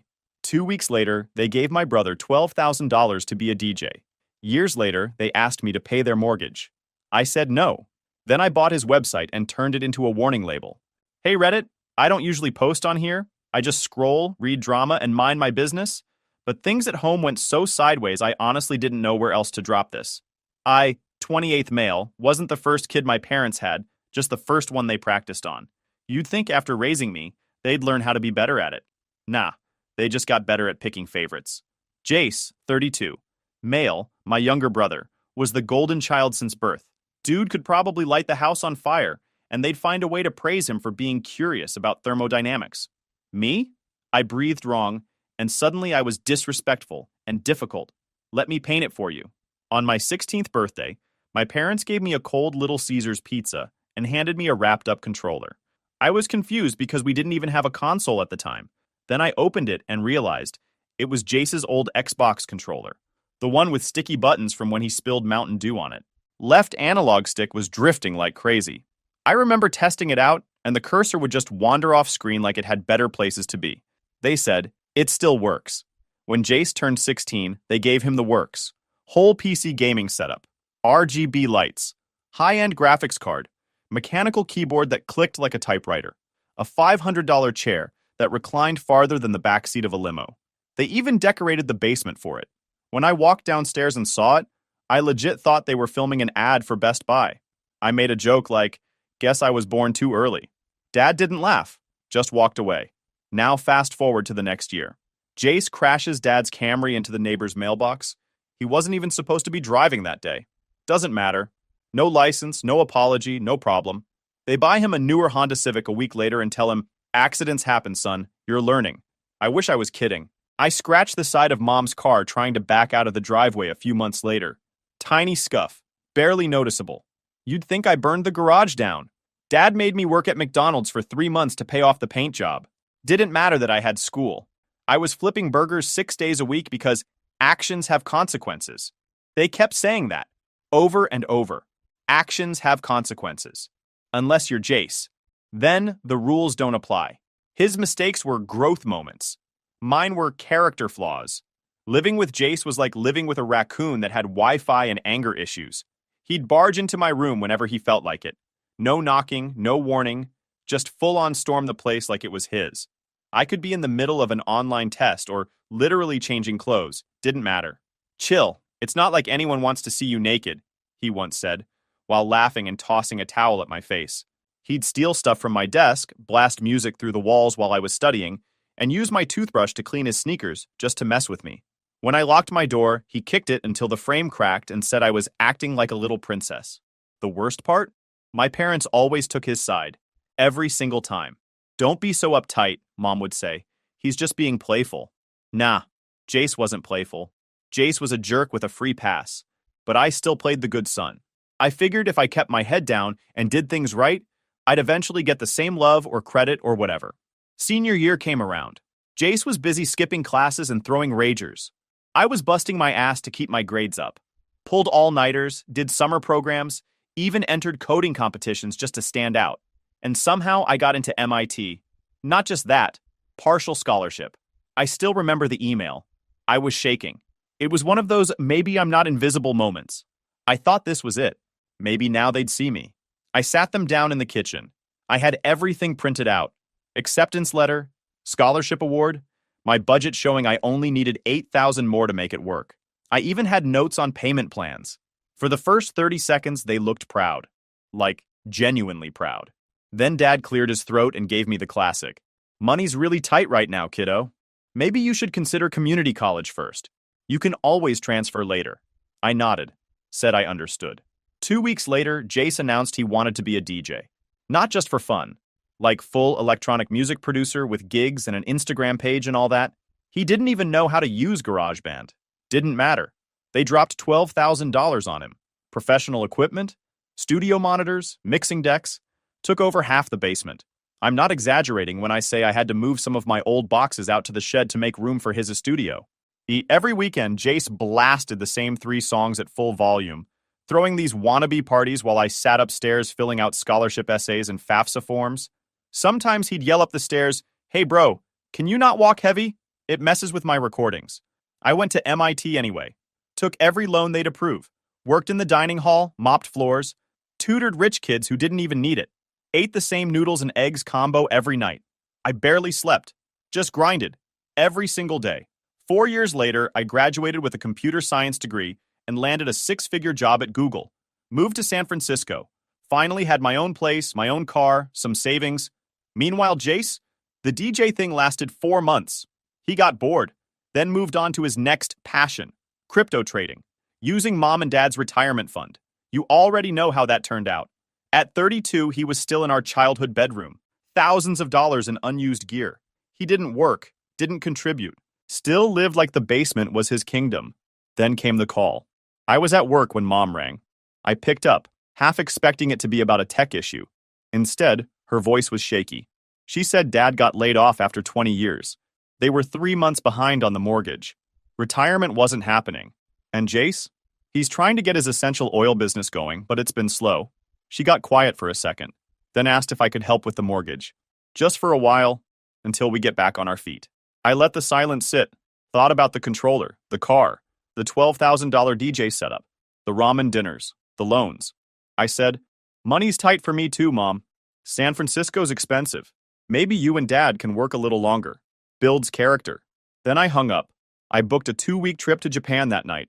First class, mountain hotel, full food tour. And I didn't lose a second of sleep. After I hung up on Mom, I sat there staring at my phone. I wasn't mad, just done. That kind of done where you stop expecting anything different. They always picked Jace. No matter how many times he failed, they still gambled on him. When I asked for $8,000 to chase my dream, I got told to be realistic. He asked for 12 to chase beats and clout, and they rolled out the red carpet. And now, here they were. Broke. House nearly underwater. Retirement off the table. Jace mooching rent-free, trying to sell essential oils like it was a Shark Tank pitch. And I was supposed to be the bailout plan? Nah. I took that trip to Japan. 2 weeks, first class, didn't hold back. Slept in a mountain inn with hot springs, booked a food tour where a chef grilled Wagyu in front of me like it was performance art. Watched the sumo finals ringside? No shame. While they were back home rationing their leftover takeout, I was sipping green tea and watching the sun rise from a bamboo forest. I didn't feel bad. Not for a second. The guilt trip started a week after I got back. First was a group text from my mom. She wrote, I know things have been tense lately, but we miss you. You're always family. I ignored it. 2 days later, my aunt messaged me on Facebook. You know they need help. Why are you being cruel? Cruel. Jace lived rent-free for over a decade and never paid for a light bill. I covered plumbing repairs, car insurance, and once even sent them $1,000 to fix the washer. But I was cruel now? Then it spread. My uncle from Texas texted me. I heard you're doing really well. Your parents could use a little support. Guy hadn't spoken to me since high school. Suddenly, I'm on his radar because Mom cried to the family group chat. My cousin from Florida chimed in. Whatever beef you have with your brother, don't take it out on your parents. They made me the villain. Told everyone I abandoned them. Left out the MIT rejection. Left out the DJ setup. Left out the crypto mess. Just painted me like some selfish rich kid who turned his back on the people who sacrificed everything for me. Funny how they only remembered me when the mortgage came due. The only person who didn't jump on the hate train was my cousin Nate. He called me one night and said, I saw the family chat. You ain't wrong, man. They treat you like a debit card. That meant more than any apology ever would. After that, I blocked the rest of them. Mom, Dad, Jace, even the aunts who wouldn't shut up. I was tired of being the responsible one only when it benefited them. I'd been the fallback plan for too long. Jace, meanwhile, was still grinding his business. His version of grinding? Posting unboxing videos of essential oil kits on TikTok and complaining about the algorithm. He started selling bottles labeled with handwritten tags. Didn't even spell eucalyptus right. I saw one post where he called it eucalyptus energy and tried to claim it boosted masculine aura or some crap. He DM'd me after I blocked him on everything. Said, you're really going to turn your back on your family like that? After everything we've done for you? Then he followed up with, anyway, if you can spot me $300 for a restock order, I'll cut you in on the profits. Didn't even respond. Just reported it as spam and kept scrolling. 2 weeks later, I got a letter in the mail. Actual physical envelope. From my parents. Handwritten. Said they were taking out a second mortgage. Asked me, again, to help. Said they were struggling. That Jace was trying so hard and just needed one more chance. Inside the envelope was a printout of my Google job announcement, the LinkedIn post where I celebrated my promotion. They circled my title, underlined my salary, wrote, "We're proud of you. Don't forget where you came from." That's when I snapped. I drove back home, first time in almost a year, showed up unannounced, walked through the door, and nothing had changed. Same old couch, same dusty curtains. Jace on the floor in the living room with his laptop and diffuser bottles all over the coffee table. He looked up, smirked. Look who finally remembered we exist. Didn't even stand up. Mom came in from the kitchen. Her face lit up like I was a soldier back from war. "We knew you'd come around." Dad walked out, arms crossed. Didn't say anything. I said, "You got 15 minutes. Everyone sit down." They sat. I pulled out my phone and showed them a spreadsheet. Every dollar I'd given them since I left for college. Every bill I covered. Every time I bailed them out. Over $22,000 total. Mom started crying halfway through. Jace rolled his eyes. Dad kept staring like he was above it all. I said, "I don't owe you anything." Jace laughed. "You think this little show makes you better than us?" I turned to him. "You're 32. No job. No degree. No savings. You live in your childhood bedroom and sell fake lavender juice online. You think I'm trying to be better than you? I already am." Silence. Dad stood up, said, "This is our house. You don't come in here and disrespect us." I nodded. "Right. Your house, which is 3 months from foreclosure, and I'm done saving it." I walked out. Nate was waiting outside in his truck. He gave me a nod, didn't ask questions. I haven't spoken to them since. They keep sending letters, emails, texts from different numbers. All go straight to trash. About a month after I told them off in person, things went quiet. No texts, no letters, no more group chat lectures. For a second, I thought maybe they finally got it.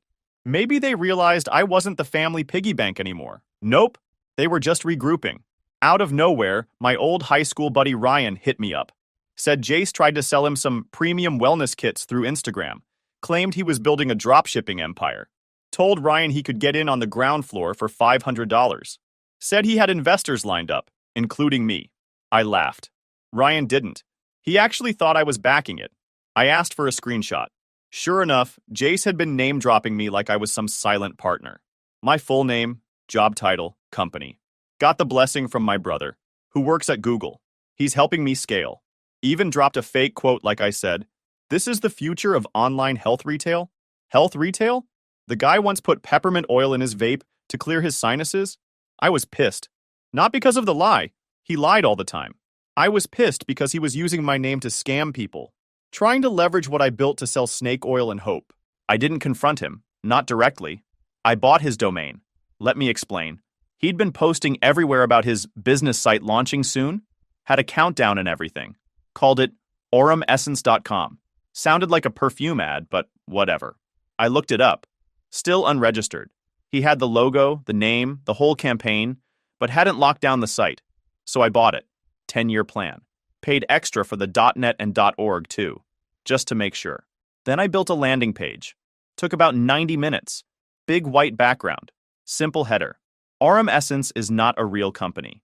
Do not give money to Jace Dreskovich. He does not have investors. He is not affiliated with Google. He has no license, no certifications, and no plan.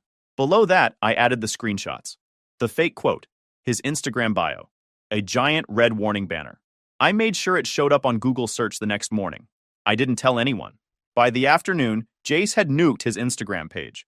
The site link had gone dead. I watched it all happen from my phone with takeout in one hand and a grin I couldn't wipe off my face. Mom called the next day. I let it ring. Straight to voicemail. A minute later, another call. This time from a different number. Same routine. Then the emails came in. Subject line. We need to talk. The message? 3 paragraphs. All caps. Accusing me of sabotaging Jace's future. Said I humiliated him. Said I crossed the line. Apparently, some girl he was trying to impress saw the site and dumped him. Apparently, someone at church asked if he was getting sued. Apparently, he cried. Good. They framed it like I'd ruined his only shot at being somebody. Like I was the villain for taking it too far. They forgot the part where he lied to people. Used my name. Tricked friends. Risked my rep at my job. They forgot the part where I kept my mouth shut while he partied through high school. Got bailed out after crashing a car. Flushed thousands of dollars down the toilet chasing every new business idea he heard about on YouTube. They forgot all of that. But Nate didn't. He texted me one line that day. I saw the site. Savage. No judgment, no questions, just respect. I left the site up, didn't touch it, didn't respond to anyone. Jace went quiet again, deleted all his socials, started using a different name for his new business, tried to launch another site, but I'd already set up alerts for every variation. Bought a few more domains just to be safe. It wasn't even about the money anymore. It was about the message. You don't get to walk all over people forever and expect them to keep carrying you. You don't get to lie and fake it and beg for cash, then play victim when someone finally calls you out. You don't get to burn the same bridge 12 times and cry when it collapses. Jace didn't learn anything. He never does. But the rest of the family? They got the point. Calls stopped. Messages slowed. Even the relatives who used to forward me his fundraiser links went quiet. They saw the receipts. They saw the site. They saw me stop playing nice. And that's when the real revenge started feeling less like a plan and more like justice. After the domain stunt, I figured they'd all vanish, fade out, lick their wounds, maybe even learn something. But if there's one thing I should have expected by now, it's that my parents never give up when they need something, especially when they're broke, and the golden child's latest genius plan goes up in smoke. Week 1 was quiet. No calls, no letters, just silence. Week 2, it started again. Phone buzzed on a Tuesday. Unknown number. Declined it. Buzzed again 5 minutes later. Different number. Then an email hit my inbox. The subject line just said, "From Mom." She opened with, "Your father and I are struggling. We're not asking for handouts. Just a little grace."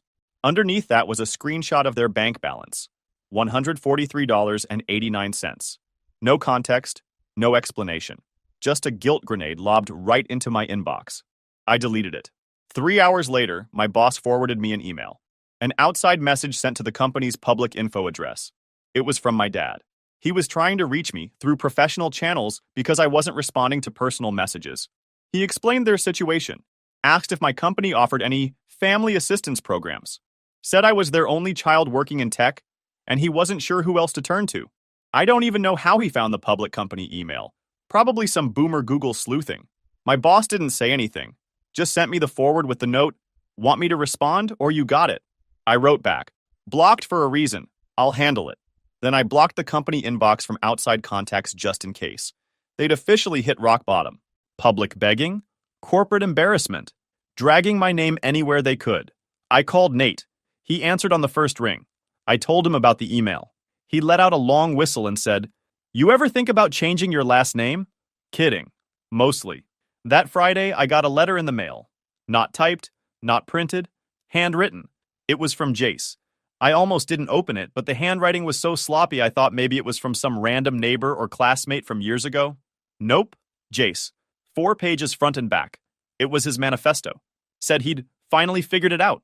He wasn't going to sell oils anymore. He was done chasing fake businesses.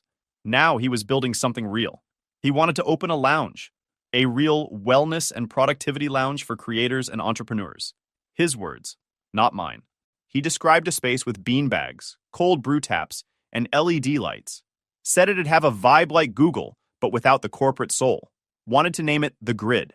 He claimed he had a lease on a cheap warehouse space. Said he was negotiating a partnership with a local influencer who used to go viral in 2018. Asked if I'd come on board as a co-founder. Said he needed $25,000 to cover startup costs. $25,000. For beanbags and cold brew and LED lights. He even included a hand-drawn floor plan. It looked like a 6-year-old made it on the back of a cereal box. There was a corner labeled Manifestation Station. No joke. Underneath the map, in big letters, "This is the one, bro. This is the legacy move." I didn't respond. Not to him. Not to my parents. I didn't even bring it up to Nate because I knew he'd pull over and laugh until he couldn't breathe. Instead, I scanned the letter and uploaded it to the same domain I used to destroy his last project. Made a new tab. The Grid Legacy Move number 6. Just listed his last 5 businesses with dates, fake projections, and screenshots of him asking people for money. Under that, I posted the lounge letter. People found it. I don't know how, but they did. A week later, Jace deleted his new Twitter account. Mom texted from a new number. One sentence, "Why are you doing this?" I didn't answer. Because if she had to ask, she never understood in the first place. This wasn't revenge anymore. This was self-defense. This was cutting the rope before they could pull me down with them again. I checked the property records on their house. 3 months later, it was sold. Not foreclosed. Sold. Turns out they refinanced and bailed at the last second. Packed up. Moved in with my aunt in Arizona. Jace went with them. Still jobless. Still talking about next moves. Nate texted me last week. Apparently Jace started posting again. New idea, clothing brand. The name, Golden Blood. I laughed so hard I nearly dropped my phone. A few months passed without a word. No calls, no texts, no new begging attempts. I thought maybe they'd finally accepted it. Accepted that I wasn't going to be their savings account anymore. Then came the card. Not an envelope. A thick, glossy, glittery thing that looked like it came from a wedding planner. Front of it said, "Family means forever." Inside was a printed invite. "You are warmly invited to a family reunion BBQ. Let's rebuild, reconnect, and remember what matters. No pressure, just presence. Love, Mom." Handwritten underneath, "Jace will be there. He wants to make things right." I held the card like it was covered in oil. They rented a park, set a date, bought decorations, planned catering, and they wanted me to show up like nothing had happened. I called Nate. He said, "Sounds like a trap with potato salad." I laughed, but I knew he was right. This wasn't an olive branch. It was bait. They thought a picnic table and a few grilled burgers would erase years of favoritism, lies, guilt trips, and manipulation. I wasn't going, but I wasn't ignoring it either. I called the park office listed at the bottom of the invite, told them I was inquiring about the reservation under my parents' name. The clerk confirmed it. A covered area with tables, grill access, and a prepaid catering delivery. I asked a question. "Is that spot near the public board?" She said yeah, about 20 feet away. That gave me an idea. Day before the reunion, I drove down there, printed flyers, laminated them, big bold title, "Know who you're picnicking with?" Underneath, bullet points. Jace Dreskovich has started 6 fake businesses since 2014. He scammed friends and family using lies about endorsements and job titles. His parents funded each one and blamed everyone else when they failed. They asked their son, who worked his way through MIT, to pay their mortgage while letting Jace live rent-free. Then they tried to guilt him publicly after years of private neglect. At the bottom, I added a link, auromessence.com/reunion. It redirected to a clean version of the timeline. Names redacted, no insults, just receipts. I taped 2 flyers to the board, 1 to the grill post, left 3 more on tables, then I left. Didn't attend the reunion, didn't call, didn't answer the 5 voicemails that came through that night. Nate did, though. He swung by, said there were maybe 15 people, family mostly, a few old neighbors. Jace wore sunglasses the whole time like he was famous, brought a folding table covered in shirts with Golden Blood printed in gold cursive. Nate said he tried to pitch them to people between hot dogs. No one bought any. My parents acted like everything was fine. Forced smiles. Told everyone I was on a business trip. Someone pointed out the flyers. Silence. Then panic. Mom tore one down. Dad went red. Jace accused Nate of putting them up. Nate laughed in his face and said, "Not my font." He left early. Said the whole thing felt like a failed intervention where nobody brought the addict. A few days later, I got another letter. This one didn't have glitter or calligraphy. Plain envelope. No return address. Inside was a photo. The family reunion. Everyone standing awkwardly near the grill. Mom smiling too hard. Dad not smiling at all. Jace in the back, arms crossed, shades on, next to a sign that read, "Family is everything." On the back of the photo, one sentence, "You should have been there." I ripped it in half. Then I blocked the last number they hadn't used yet. I was done pretending family means forced obligation. I was done letting guilt override history. I was done giving oxygen to people who only reached out when they needed something. They threw that reunion hoping I'd fold, that I'd show up, let things slide, keep the peace. I didn't. And they hated that more than anything. It didn't end with the reunion. I knew that was just them soft launching another guilt campaign. But what I didn't expect was for Jace to light the match himself. Not quietly. Not behind the scenes.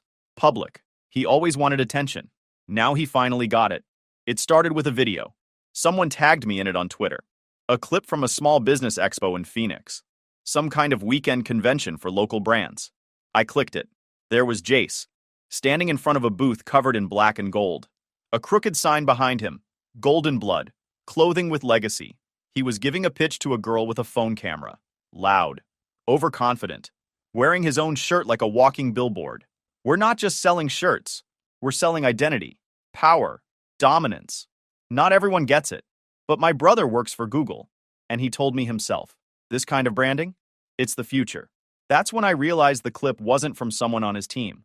The caption read, "This guy told me his shirt unlocks alpha energy," said his brother at Google backed his company.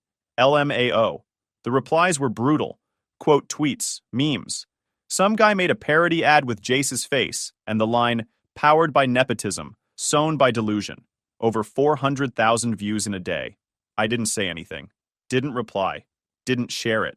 Didn't need to. That video hit our hometown like a nuke. Old classmates sent it to group chats. Ex-girlfriends commented under it. The school guidance counselor apparently used it in a what not to do talk during career week. Nate texted me one line. Bro went viral for being unemployed in HD. Jace went dark. Deleted every social profile again. Shut down the Golden Blood page. Even pulled the Shopify site. He stopped posting entirely. Then mom emailed me. Not to apologize. Not to explain. To demand I fix it. Said I should make a statement that I didn't give him permission to use my name. Said I should write a message defending the family. That people were laughing at all of us. I let it sit for a week. Then, I replied, I didn't tell him to lie. I didn't tell him to fake endorsements. I didn't tell him to burn every dollar you gave him. And I'm not fixing a fire I didn't start. That was it. No more messages after that. The fallout was clean. No one reached out again. Not even the extended family. They were embarrassed. I could tell. Nobody wants to be associated with that kind of mess when it's trending. And Jace? Last I heard, he was working night shift at a vape shop in Tucson. Still pitching side hustles. Still calling himself a visionary. I've moved on. New job. Bigger title. Switched coasts. Quiet apartment. Clean inbox. Peace. I still get the occasional tag when someone re-uploads the expo video. It's like a recurring joke online now. Golden Blood energy became a meme. Someone even made merch mocking the merch. Sometimes I look at it and shake my head. Not with anger, not with regret. Just with the kind of relief you only feel when you finally walk away from a burning building and realize you never have to go back. Nate came to visit last month, brought ribs, cracked a smile and said, "So what's next? You buying Google?" I laughed. First time I really laughed in a long time. He leaned back on my couch, pointed at the ceiling and said, "Whatever you do next, just don't sell eucalyptus oil, please." We watched the sunset. Didn't say much after that. Didn't need to. Some endings don't need music or closure or deep talks. Sometimes it's just peace and silence. That's enough. I never blocked their numbers again. Didn't have to. They just stopped trying. No more emails, no more envelopes, no more fake. We just want to talk texts. They knew. The last card they played was public embarrassment. Jace dragged the whole family name through the mud for some clout, and I let it burn. That silence afterward? That wasn't peace. That was surrender. I bought a house last month. Nothing flashy. 2-bedroom place in a quiet neighborhood. Clean yard. Office space. A dog, eventually. Maybe. Nate helped me move in. Didn't even ask for pizza or beer. Just showed up with work gloves and said, "Let's finish this fast so you can enjoy it." He was the only one who never treated me like a backup plan. They still live in Arizona, last I checked. Small apartment. Mom got a part-time job doing admin work. Dad works security overnight. Jace moved out. Kinda. Crashes with some guy who runs a podcast and lets him sleep on a beanbag. He still posts sometimes. Different name. New fake brand. Same pitch. This time it's real. Sure it is. I used to keep tabs. Now I don't even care. That part of my life's done. The golden child? He can keep whatever's left of that crown. Bent, dusty, fake as hell. Got promoted a few months back. Senior systems lead now. Came with a solid raise, my own team, and actual breathing room. I don't have to clock in early just to prove I belong anymore. No one hovering over me. No second-guessing every decision. The new office is nicer too. Clean desk, good coffee, door that closes. I didn't throw a party or post about it. Just sat there after signing the offer and thought, all right, this is what it feels like to not owe anyone anything. Around that time, I started seeing someone. Her name's Maya. She works on the UX team. Met her during a tight deadline sprint when half the company was in panic mode and she was the only one not losing her mind. She's sharp, dry sense of humor. Doesn't chase clout, makes her own money, handles her own problems. First person I've been around in a while who doesn't drain the air out of a room. We kept things quiet at first. Same company and all. But she's not into drama. She's the kind of person who shows up early, leaves late and doesn't brag about it. No guilt trips, no weird expectations. She's not trying to fix me or test me or bleed me dry. We split checks, swap playlists, talk about real stuff, and she's never once brought up Jace. Doesn't care about my past, just asks what I want next. It's weird, in a good way. After a lifetime of being surrounded by people who took everything and still asked for more, being with someone who brings peace instead of pressure feels like I finally upgraded more than just my job title. At 16, my mom threw me out for her new kids and husband and called me stinky. Now that I'm successful, they showed up demanding I fund their broke family. You don't get to be rich while we struggle. So I went nuclear. Hey, Reddit. Being the kid your mom didn't plan for means you spend your whole childhood trying to earn a spot in your own house. Sometimes the answer's still no. I, 33 male now, making $140,000 as a senior PM in commercial construction. Own my 3-bedroom house outright, bought it as a foreclosure, fixed it myself, paid it off after my big promotion, paid off F-150, savings stacked. Not bad for someone who got tossed out at 16 for not fitting the new family. Mom had me at 19. Bio dad vanished the second he heard pregnant. No support, no nothing. We lived over my grandparents' garage while she finished nursing school. She worked nonstop, but Grandpa raised me. He taught me how to work, fix things, and stand my ground. When I was 8, Mom met Dennis at the hospital. Family therapist with a psychology degree. Good money, good image. They married when I was 11 and moved us into his 4-bedroom colonial. Dennis wasn't openly mean. He just treated me like I didn't matter. Dinners turned into their future conversations, where I got nodded at and ignored. When I was 12, Mom got pregnant with twins, Stellan and Everin. Her pregnancy was rough, so I started running the house. Laundry, meals, mowing, grades. I thought being useful would keep me in the family. The twins were born in March, and everyone lost their minds. Relatives swarmed, Dennis took time off, the house became non-stop baby mode. And I basically got erased. Not busy parent erased. Like she stopped seeing me at all. So I did what kids do when they think love is earned. I tried harder. Straight A's, chores, staying quiet, staying invisible. Turns out you can't perform your way into being wanted. Ages 12 to 16, I lived in that house but barely existed. By the time I was 16 and the twins were 4, I'd gotten really good at being invisible. Dennis talked like Stellan, and Everin were the only kids on Earth. My boys needed this. My boys were doing that. Never the kids, never the family, never anything that included me. Real nice for a guy paid to help families communicate. My birthday, if they remembered, was a gas station gift card and a wrinkled 20. The twins' birthday was a production. Bounce house, face painter, a swarm of preschoolers wrecking the yard, Dennis grilling like it was a televised event, Mom flooding social media about her precious boys. So I stopped expecting anything. I focused on school, worked weekends at an auto shop, and saved every dollar because my gut said I'd need an exit. My gut was right. I just didn't realize how soon. One Tuesday evening in October during my junior year, I got home from my shift at the shop around 6. Mom and Dennis had gone to some work function. She'd mentioned it that morning. The babysitter they usually hired had canceled last minute, so they decided I was old enough to watch the twins for a couple hours. First time they trusted me with that. I was actually looking forward to it. Thought maybe this was a sign they were starting to see me as part of the family again. The twins were watching cartoons when I got home. Seemed fine. Everything was normal. Around 7:30, Everin started getting fussy. Then Stellan joined in, both of them crying, saying they wanted Mom. I tried everything. Offered snacks, turned on their favorite show, suggested we build something with their blocks. Nothing worked. They just kept crying louder.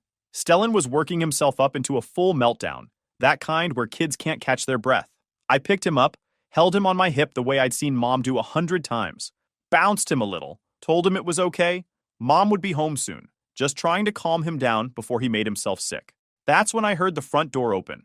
Mom and Dennis walked in, and the scene they saw was me holding Stellan while Everin cried on the couch. Before I could explain, before I could say anything, Mom's face went from concern to rage in about half a second. She crossed the room fast and ripped Stellan out of my arms. The kid was startled and cried even harder. "What did you do to them?" she demanded, checking Stellan over like I'd hurt him. "Nothing. They just wanted you." I was trying to calm him down. The slap came out of nowhere, hard enough that my head snapped to the side and my ear started ringing. I just stood there, stunned, hand going to my face.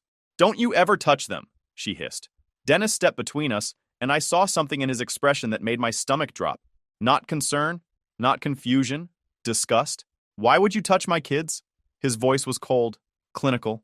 The same tone he probably used with patients he'd already written off. What's wrong with you? They were crying, You were supposed to watch them, not put your hands on them. He moved closer, crowding into my space. I knew this was a mistake. Knew we couldn't trust you around them. Something in me snapped. 4 years of being invisible, being treated like I didn't matter, and now this. I shoved him back. Not hard, just enough to get him out of my face. Back off. I didn't do anything wrong.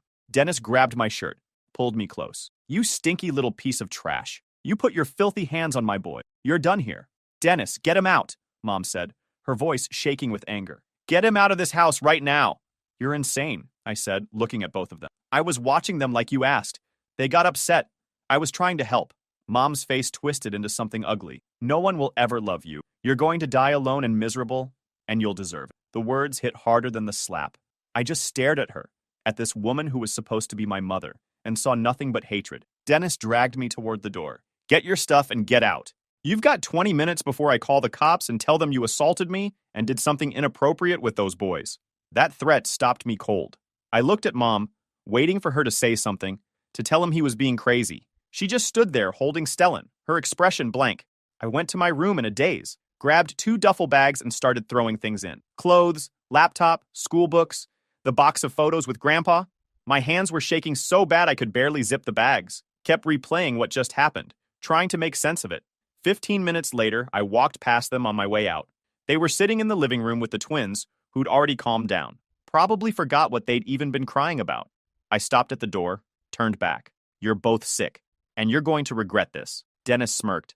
The only regret here is that we wasted 16 years on you. Your own mom thinks you're a waste of space. Then laughed. Good luck finding someone who will care about you. I walked the 1.5 miles to my grandparents' house in the dark, those duffel bags cutting into my shoulders the whole way. My face still stung where she'd slapped me. My ear was still ringing. But what hurt most was knowing that after 16 years, that's what I was worth to her. An accusation and 20 minutes to pack. Grandpa opened the door, took one look at me standing there with my bags and my face red from the slap, and his expression went hard. What happened? I told him everything. The twins crying, me trying to help, the accusation, the slap, the threats. Watched his face get darker with every sentence. That's it, he said quietly. We're done with her. Grandma appeared behind him, saw me, and immediately pulled me inside. She was crying before I even finished explaining.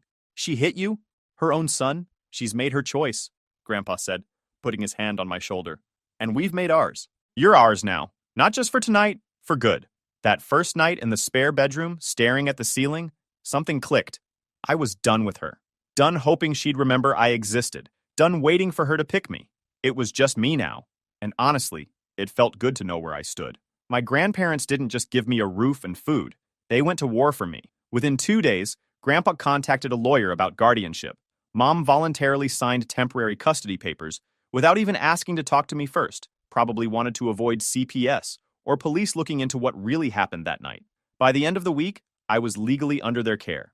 They cut her off completely. Grandpa wanted to file a police report about Dennis's threats, but the lawyer advised against it, said getting custody secured first was priority, and a he-said-she-said situation might drag things out or make Mom fight the guardianship. Better to get me safe than deal with consequences later. Changed their wills, stopped taking her calls, told her she was dead to them. When relatives asked what happened, Grandpa told them the truth. She hit our grandson, kicked him out, and accused him of things he didn't do to justify it. We're done. For the next 2 years, I worked 20 to 25 hours a week at the local hardware store. That money covered school supplies, clothes, and gas for the beat-up car Grandpa handed down. My grades slid from straight A's to mostly B's, but I still finished with a 3.6.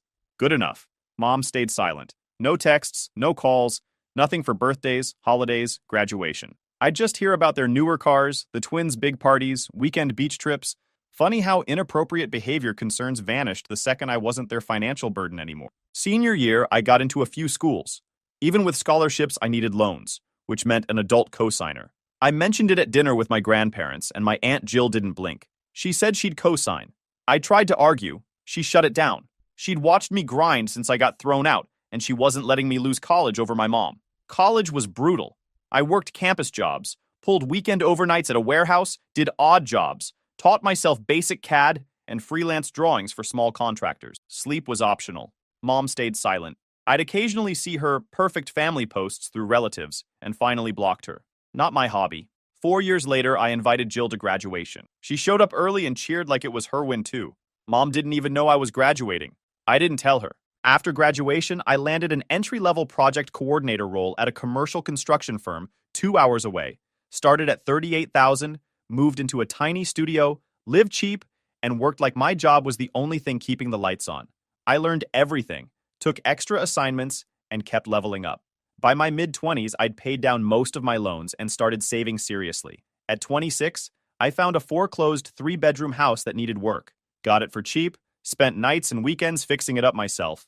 Everything Grandpa taught me finally paid off. Took out a small mortgage to close the deal, but the monthly payments were manageable. By my late 20s, I'd built real savings and had that decent place mostly renovated. Mom and I stayed no contact. Then around 30, I got promoted to senior PM and jumped from $75,000 to $140,000. The raise was massive. Within 3 years, I paid off the mortgage completely and stacked my savings even higher. I kept it quiet. The only person I told was Jill. She mentioned it at a family gathering, hoping it might thaw things. That's what lit the fuse. About a week after Jill's slip, I heard a knock on my door late on a Saturday afternoon. Wasn't expecting anyone. Looked through the peephole and saw Mom and Dennis standing there. Hadn't seen either of them in over a decade. Couldn't think of a good reason why they'd be on my doorstep right now. I opened the door slowly but didn't step aside or invite them in. They pushed past me into my house without waiting for an invitation. Dennis got straight to it. Heard about your promotion. Took you long enough to make something of yourself. No hello. No how have you been. Just a backhanded insult disguised as a compliment. Mom jumped in before I could respond. Stellan and Everin need help with college expenses. Things have gotten tight recently. Since you're doing well now, we figured you could help out. I stood there for a long moment, processing. After over a decade of silence, after everything they'd done, they had the nerve to show up and demand money. The balls on these people. I crossed my arms, leaned against the wall, completely calm. You've got about 30 seconds to get out of my house before I make you leave. Dennis scoffed. Don't be dramatic. You're making good money now. No wife, no kids draining your resources. You've clearly got money sitting there. Stop acting like you can't afford to help your own brothers. I laughed without humor. My brothers? Those kids have nothing to do with me. You made that crystal clear when you kicked me out and threatened to lie to the cops about me. Remember that? Mom's face tightened. Oh, great. Poor you. We made a difficult decision when you were younger. Get over it already. Look at you now. You turned out fine. Yeah, I said, getting colder. No thanks to either of you. I worked my way through college with zero help from you.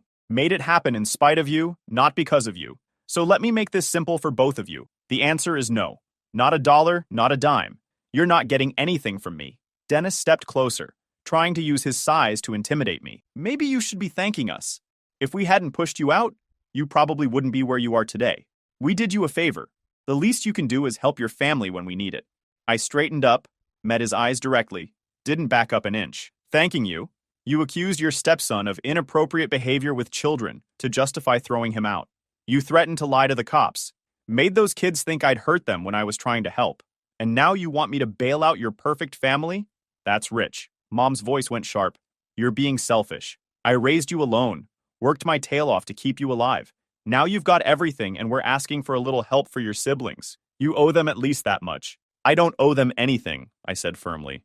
You made specific choices about me. Decided I wasn't worth your time, attention, or money. That's on you. I'm not putting my life on hold or my money at risk for kids you convinced I was dangerous around. The logic doesn't add up, does it? If I was such a threat back then, why would you want me helping them now? Dennis's face went red. You know what your problem is? You've always been bitter. Always thought you were special. You think you're better than your family just because you got a decent job. But let me tell you something. You didn't mean anything to this family back then. And you don't mean anything now. I just smiled. Then why are you here? If I don't mean anything, why are you begging me for money? Sounds desperate. Sounds like you need me more than I need you. Mom snapped. Because we didn't want to come here. Do you think we enjoy asking you for help? But Stellan and Everin deserve a future. And if you weren't so selfish, you'd see that. They deserve better parents who didn't make terrible choices, I said calmly. That's not my problem. Now get out of my house. Dennis pointed at my face, voice rising. You better watch your mouth. We're still your family whether you like it or not. I stepped forward now, getting right in his space. Watched him instinctively take a half step back. Family doesn't do what you did. Family doesn't slap their kid, accuse them of horrible things, and throw them out with 20 minutes to pack. You're not my family. You're just strangers who showed up thinking you could guilt trip me into solving problems you created. It's not happening. Mom's face twisted. Fine. Be a selfish brat. But don't come crying to us when your perfect life falls apart. You think you're so much better than everyone, but you're nothing special. You'll always be nothing. Just like I told you that night. No one will ever love you. You'll die alone. If that's true, I said quietly, at least I'll die knowing I didn't become like you. Now for the last time, get out. Go ahead, Dennis said, trying to reclaim some ground.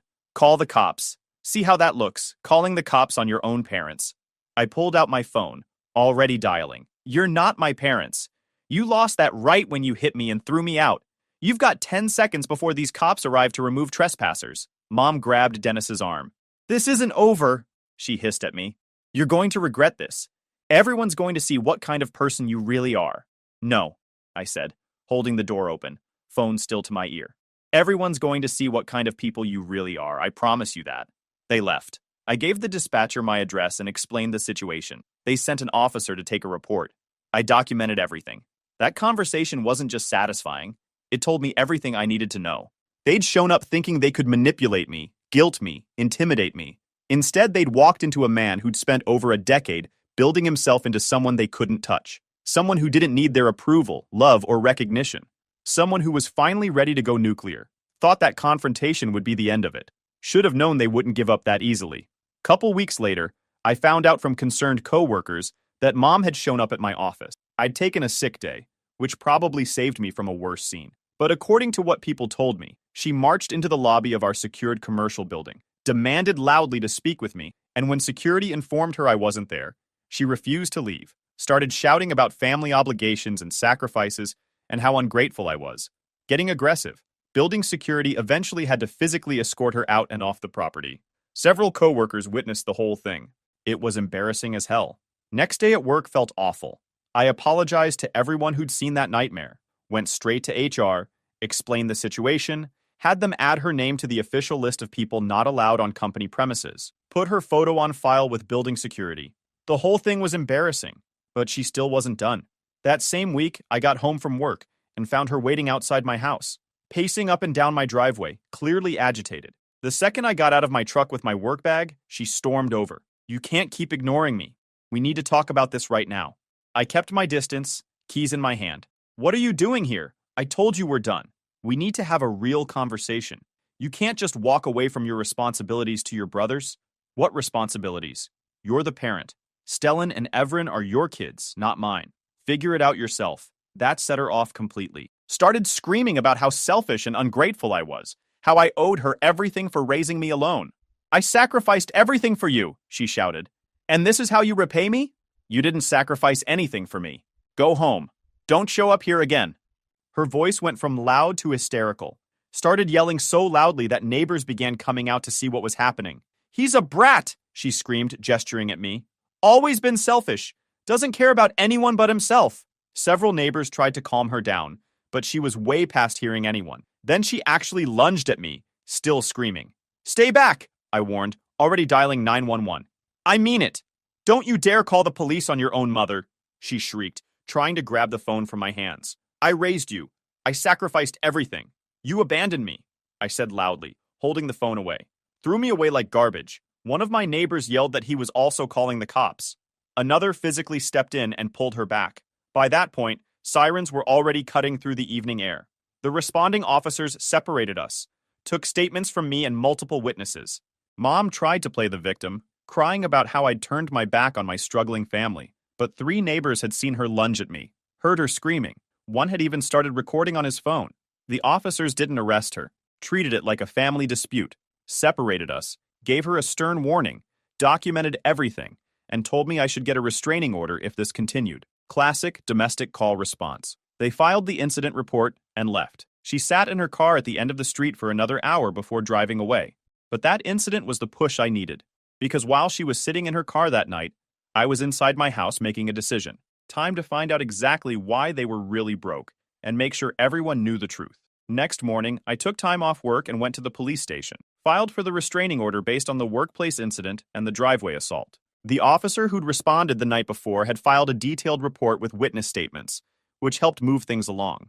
But before the hearing, I did my homework. And I wanted to know exactly what had destroyed their finances. Two nurses making decent money don't go from comfortable to desperate overnight. Started with Dennis's professional license. Public records are public for a reason. The state licensing board website had everything laid out. License suspended pending investigation. Formal complaint filed by 3 former clients. Ethics violations including inappropriate dual relationships, boundary violations, and improper termination of therapeutic relationships. The details were clinical, but damning. Kept digging. Found the civil lawsuits next. Dennis being sued by 2 former patients for emotional distress and malpractice. One case involved him developing a personal relationship with a vulnerable client and then abruptly ending therapy when it got complicated. Another involved him taking on a client while simultaneously having a social relationship with that client's ex-spouse. Basic ethics violations that any first-year therapist knows to avoid. But it got worse. Found allegations in court filings about a federal audit. Medicaid and Medicare fraud investigation with claims Dennis had been billing for sessions that never happened. Billing couples therapy when only one person attended. Upcoding session types to get higher reimbursements. Public docket entries laid it out. Systematic billing issues that don't happen by accident. The hospital cut ties with him immediately when the investigation started. His malpractice insurance dropped him. He was looking at potential criminal charges, massive civil penalties, and complete financial ruin. The man who made his living telling people how to fix their lives couldn't follow basic professional ethics. The hypocrisy was almost funny if it wasn't so pathetic.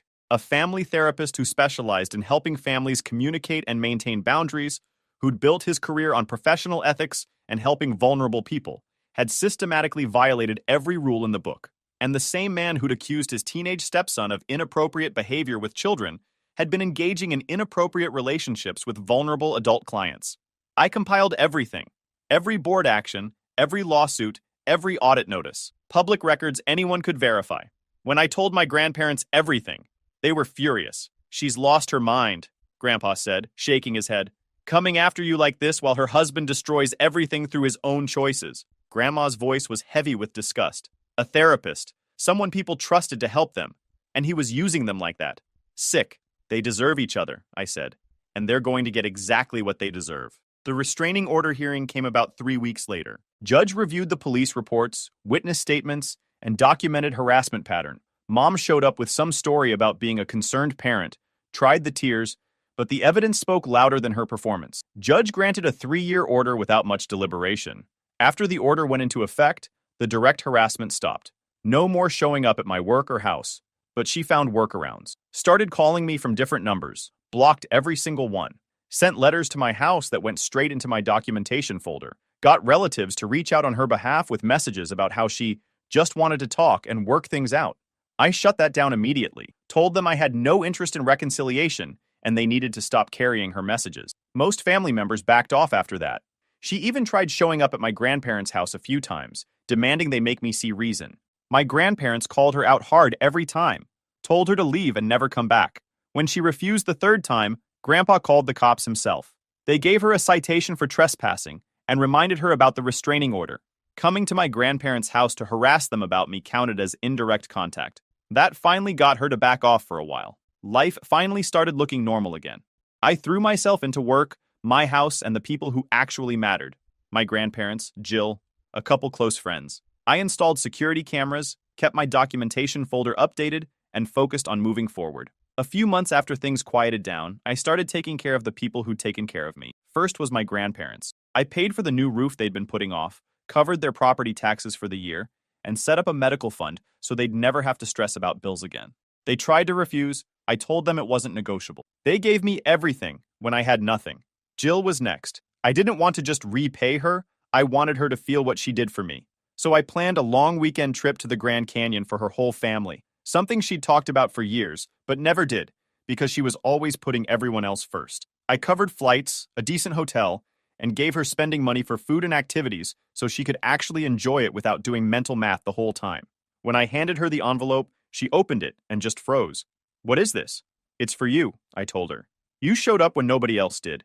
You deserve something good." She started shaking her head, saying she didn't help me for anything back. I told her that was the point. She hugged me so hard I could barely breathe, and for the first time in a long time I felt what it's like to be valued instead of tolerated. Of course, word got around fast. Jill was excited and told family. Within days, it got back to Mom, and she lost her mind. She started calling from new numbers, leaving increasingly unhinged voicemails about how I could afford vacations and gifts, but wouldn't pay for my brother's college, accusing me of rubbing my success in her face, asking how I could give money to anyone else when family was struggling. Every voicemail went straight into the documentation folder. Stellan and Evren started reaching out too, probably through relatives or mom handing them my number. Same energy, not humble, not sincere, just entitled, bitter, jealous. Why was I playing favorites with Jill? Why did I think I was too good for them? Why was I being petty? I didn't reply. I saved everything, and that was the last straw. I'd been patient, I'd documented the harassment, and I'd given them every chance to back off. They didn't. So I decided it was time to make sure everyone knew exactly who they were and what they'd done. I started by writing everything out. Not an emotional rant, just a clean timeline with receipts. The night I was 16, twins crying, me trying to help, the slap, the accusations, the threats, the decade of silence, then Mom and Dennis showing up demanding money. After that, the workplace scene, the driveway incident, the restraining order, and Stellan and Evren's entitled messages. The real leverage was Dennis's professional collapse. I didn't vaguely reference it. I linked the state licensing board documents showing his suspended license, included redacted excerpts from the ethics complaints showing the pattern of boundary violations and dual relationships, and attached links to the civil lawsuits and fraud investigation. All public record, all verifiable. The story basically wrote itself. A family therapist obsessed with ethics and boundaries, violating the rules for years. The same guy who accused his teenage stepson of being inappropriate, then threw him out with threats. And once the consequences hit, they came looking for money from the kid they discarded. I didn't post it publicly. That would have been messy. I sent it directly to the family members who mattered and who Mom had been working for sympathy. My grandparents' siblings, cousins, key people in the extended family. Every claim backed by documents, public records, and screenshots. I attached one note. Since there's confusion, here's the timeline with documentation. Draw your own conclusions. The reaction wasn't instant, because real family drama isn't a movie. Over the next few weeks, relatives reached out privately to apologize for buying her version. A few admitted they'd been considering helping her financially and were glad they saw the truth first. Others were disgusted by Dennis's violations, especially the ones who had connections to the mental health world or knew people who'd seen him as a therapist. That's where it really hurt. Word spread through his former colleagues and professional network. The reputation he'd spent his life polishing didn't just crack, it caved in. He went from respected professional to that therapist. Some older relatives tried to play mediator with the usual forgiveness speeches and family loyalty guilt. I shut it down immediately, told them I appreciated the concern, but the conversation was closed. They could have whatever relationship they wanted with her. I was done. After that, it spread quietly. Private calls, side conversations, people making up their own minds. Mom's support network started shrinking. Jill told me relatives stopped returning her calls, made excuses when she tried to set things up, or just went silent. The cousins who used to help with money and favors suddenly had their own problems. Mom tried to claim I doctored everything and she was the victim. It didn't stick. Police reports are police reports. Court documents are court documents. Licensing board actions are public record. Her voicemails and Stellan and Evren's messages were saved verbatim. The pattern was obvious. Stellan and Evren tried defending her in the family group chat, which only made it worse because people could see the same entitled tone I'd already included. They came off exactly as they were. Kids raised to think they were owed support, confused why the brother they never treated like family wouldn't bankroll them. Best part was hearing multiple relatives say they'd been close to helping Mom and the twins financially before they saw the packet. After they did, those doors slammed shut. She'd been working the family for money, and I killed that plan. The fallout wasn't some dramatic explosion. It was just done. Invitations stopped. People were busy. Her usual circle pulled back in slow motion. Then Dennis's situation got worse. One of the civil lawsuits went to trial. Testimony dragged out years of ethics violations and manipulative behavior with vulnerable clients, including using his position to start inappropriate relationships. He lost. Badly. The judgment was big enough they had to sell the house. The 4-bedroom colonial he'd inherited and never paid for was gone. They ended up in a 2-bedroom apartment in a worse part of town. Mom was working double shifts to cover rent and legal fees. Stellan and Evren were working fast food because they'd burned through connections, trying to land better opportunities, and being tied to a disgraced therapist didn't help. After I sent the documentation, I got about 8 months of silence. No harassment, no manipulation, nothing. I thought it was finally over. Then, on a cold Friday evening in late November, I pulled into my driveway after work, and noticed a car parked across the street. Didn't think much of it at first. Neighbors have guests. But as I got out of my truck, I saw Mom sitting in the driver's seat, watching my house, just sitting there. Not getting out, not approaching, just watching. I grabbed my work bag, went inside through the garage and closed the door. Pulled up my security camera feed on my phone. She was still there. 10 minutes passed. 30. Still there. I called the non-emergency police line, explained the situation. Someone with a restraining order against her was parked across from my house, lingering over half an hour. She was just outside the 500-foot boundary specified in the order, but I wanted it documented. Dispatcher sent an officer to check it out. 15 minutes later, a cruiser pulled up. Watched through my camera feed as the officer approached her car. They talked for maybe 5 minutes. I couldn't hear the conversation, but I could see her gesturing, probably explaining she was sitting in her car on a public street. The officer came to my door. I stepped out onto the porch. She says she just wants to talk to you, he said. Claims it's important, says she has nowhere else to turn. Asked if you'd be willing to hear her out. I looked past him at the car. Saw Mom staring at me with this desperate look I'd never seen before. Not the manipulative tears from before. Just exhaustion and desperation. No, I said flatly. She had years to talk. Multiple chances to approach this differently. She made her choices. The officer nodded. That's your right. She's outside the 500-foot boundary, so technically not violating, but I'll let her know you're not interested and she needs to leave the area. He went back to her car. More conversation. I saw her slump in her seat, put her hands over her face. The officer kept talking, probably explaining she needed to leave. Finally, she started her car. But before pulling away, she got out. The officer immediately moved to intercept her, but she wasn't approaching my house. Just stood by her car door, looking at me across the street. Please, she called out, voice cracking. Just 5 minutes. We've lost everything. Dennis can't work. Stellan and Everin can't finish school. We're about to be evicted. We need help. The officer positioned himself between us, told her she needed to get back in her car. You did this, she continued, voice getting louder despite the officer's warnings. You turned everyone against us. You destroyed our lives because you're bitter about decisions made years ago. We're family. You're supposed to help. I stood there on my porch, completely calm, and let her finish. The officer was getting more stern, telling her this was her last warning before he called for backup and she'd be arrested. When she finally stopped to take a breath, I spoke, voice level, carrying across the street. I couldn't care less. Her face crumpled. I'm sorry. I'm so sorry. I was wrong. Please, I'm begging you.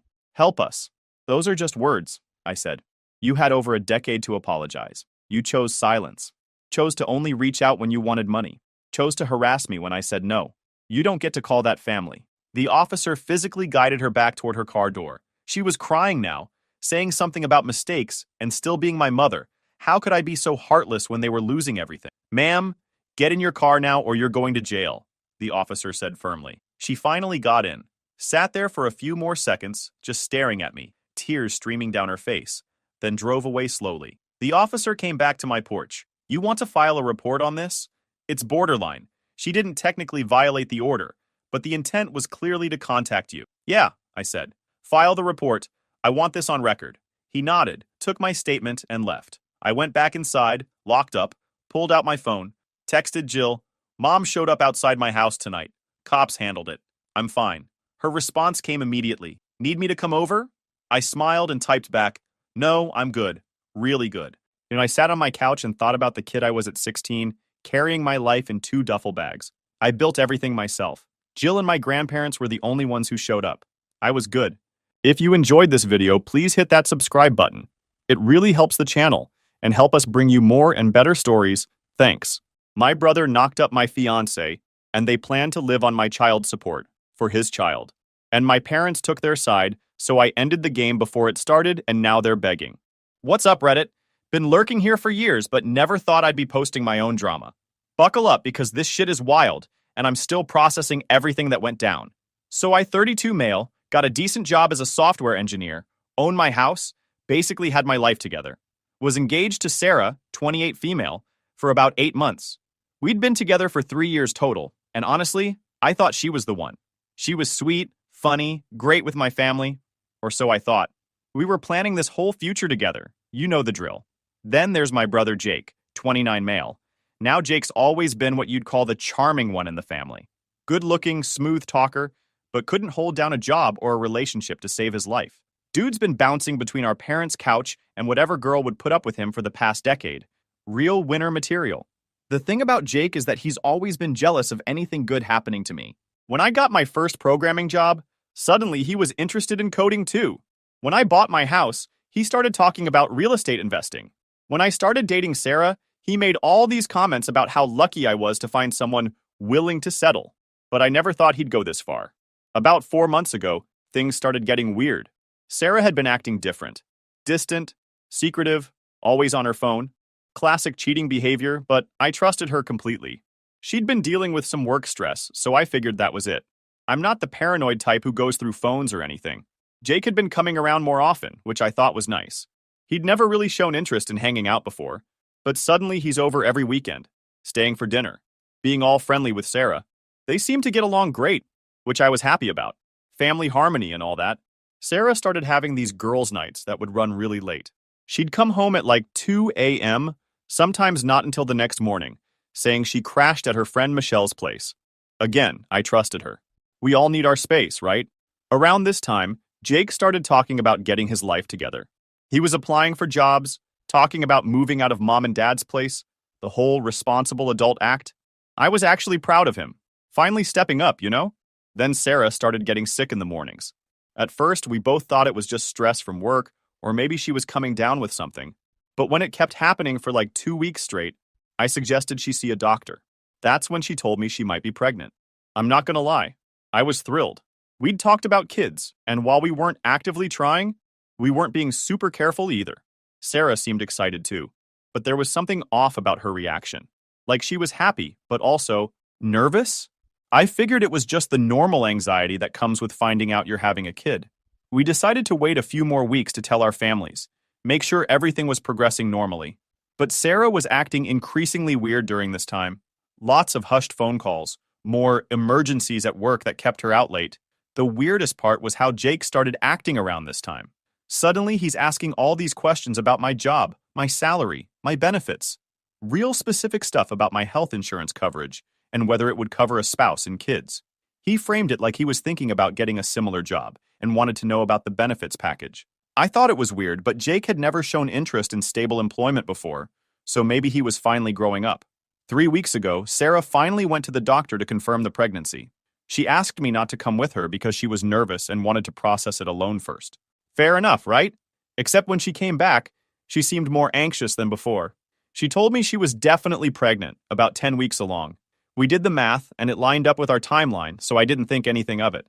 We started making plans, talking about cribs and baby names. I was over the moon. But then last weekend, everything fell apart. Sarah went to another one of her girls' nights. She left her laptop open on the kitchen counter, which wasn't unusual. We both used it sometimes for random stuff, but when I walked by, I saw she had Facebook Messenger open. Now, I wasn't trying to snoop. The conversation was just right there on the screen, but what I saw made my blood run cold. It was a message thread between Sarah and Jake, and not just friendly family chat. The most recent message from that same day was from Jake. Can't wait to see you tonight, baby. Thanks for covering for us again with your girls' night story. I scrolled up, my hands shaking. Months of messages.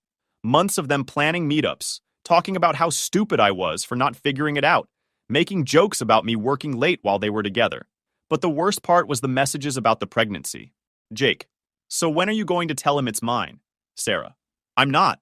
He's so excited, and honestly, he'll be a much better father than you'll ever be. Plus, his insurance is amazing, and he makes like 3 times what you've ever made. Jake, Lowell Fairpoint. So we just let him think it's his, and you both live off his money while I get to see my kid whenever I want. That's genius, babe. Sarah, exactly. And if we ever get caught later, child support from his salary will set us up for life. Michelle's lawyer friend says in this state, even if the kid isn't biologically his, if he's on the birth certificate and acts as the father, he's financially responsible. Jake, your friend Michelle is cool with covering for us? Sarah, she doesn't know the details, just that I'm seeing someone I don't want you to know about yet. She thinks it's some married guy from work. I sat there staring at the screen for I don't know how long. These people I trusted completely had been planning to scam me out of potentially hundreds of thousands of dollars over the next 18 years. And that's not even counting the emotional damage of raising a kid I'd love as my own, only to find out years later it was never mine. But here's the thing. I didn't freak out. I didn't smash the laptop or start calling them screaming. Years of debugging code problems at work taught me to stay calm and think logically when everything's going to hell. I took screenshots of everything, every message, every date, every detail of their plan. Then I started thinking about my next move. I called in sick to work Monday and Tuesday. Told Sarah I was coming down with something and didn't want to get her sick while she was pregnant. She was so concerned about me. Real touching. First stop was a lawyer. Found this guy, Richard, who specializes in paternity cases. Showed him everything I'd found. His exact words were, "Holy shit, this is the most premeditated fraud case I've seen in years." Richard laid out my options. I could confront them and try to work it out, but that would give them time to destroy evidence and come up with excuses. Or I could build an airtight case and hit them with everything at once. Easy choice. We started with a DNA test. Richard knew a private lab that could test paternity even during pregnancy with just a blood sample from the mother. Completely safe for the baby, but it needed to be done without Sarah knowing. This is where it gets a little morally gray, but honestly, after finding out about their scam, I didn't feel bad about it. I told Sarah I was taking her out for a romantic dinner to celebrate the pregnancy. Made reservations at this fancy place she'd been wanting to try. During dinner, I excused myself to go to the bathroom and slipped a mild sedative into her drink.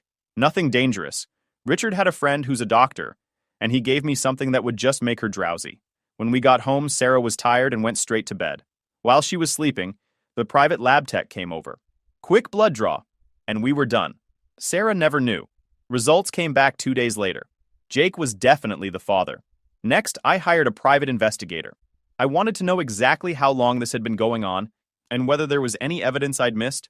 Turns out, they'd been sleeping together for almost 6 months. The PI got photos, hotel receipts, the works. But the most interesting thing he found was that Jake and Sarah had been meeting with some lawyer about how to maximize child support payments.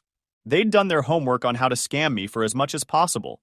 Meanwhile, I'm acting completely normal at home, asking Sarah how she's feeling, talking about baby preparations, being the loving fiancé.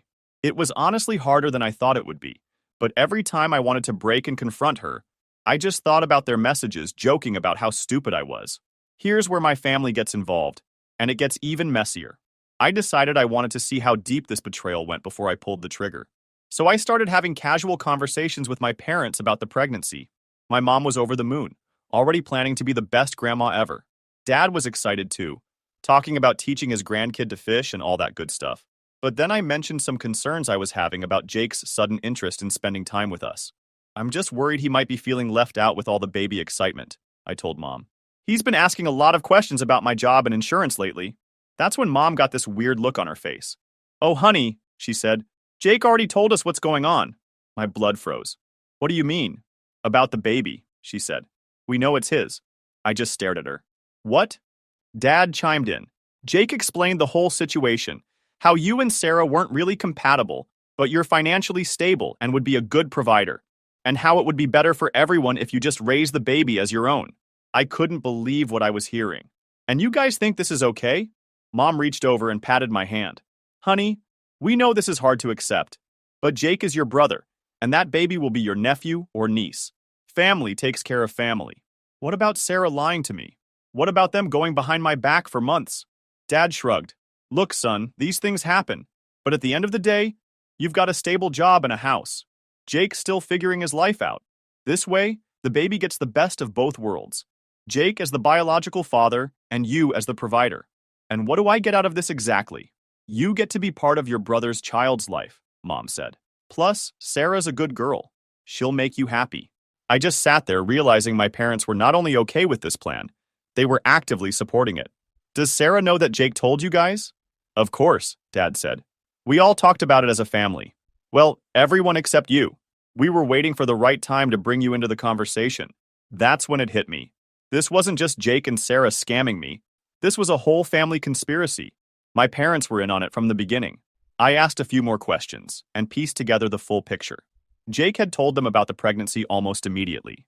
They'd all sat down together, Jake, Sarah, and my parents, and planned out how to handle telling me and how to convince me to go along with it. They had talking points prepared for if I got suspicious. Sarah was going to cry and say she made a mistake, but realized she loved me more. Jake was going to play the "I'm not ready to be a father" card. My parents were going to guilt me about family loyalty. They had contingency plans for if I demanded a paternity test. Sarah would get stressed about me not trusting her and potentially lose the baby from the anxiety. My parents would blame me for putting pressure on a pregnant woman. And if all else failed and I tried to leave, child support laws would keep me financially tied to them for the next 18 years anyway. It was diabolical, honestly. I almost had to respect how thoroughly they'd thought it through. Almost. That night, I called Richard and told him everything. About my parents being involved. About their backup plans. All of it. Jesus Christ, he said. This is criminal conspiracy to commit fraud. We're not just talking about a custody battle anymore. We're talking about serious legal consequences for all of them. Richard suggested we go to the police, but I had a better idea. See, all their planning had one major flaw. They'd underestimated me. They thought I was just some pushover who'd roll over and accept being scammed because family is family. They forgot that I'm actually pretty smart and have resources of my own. I spent the next week preparing. Richard helped me document everything.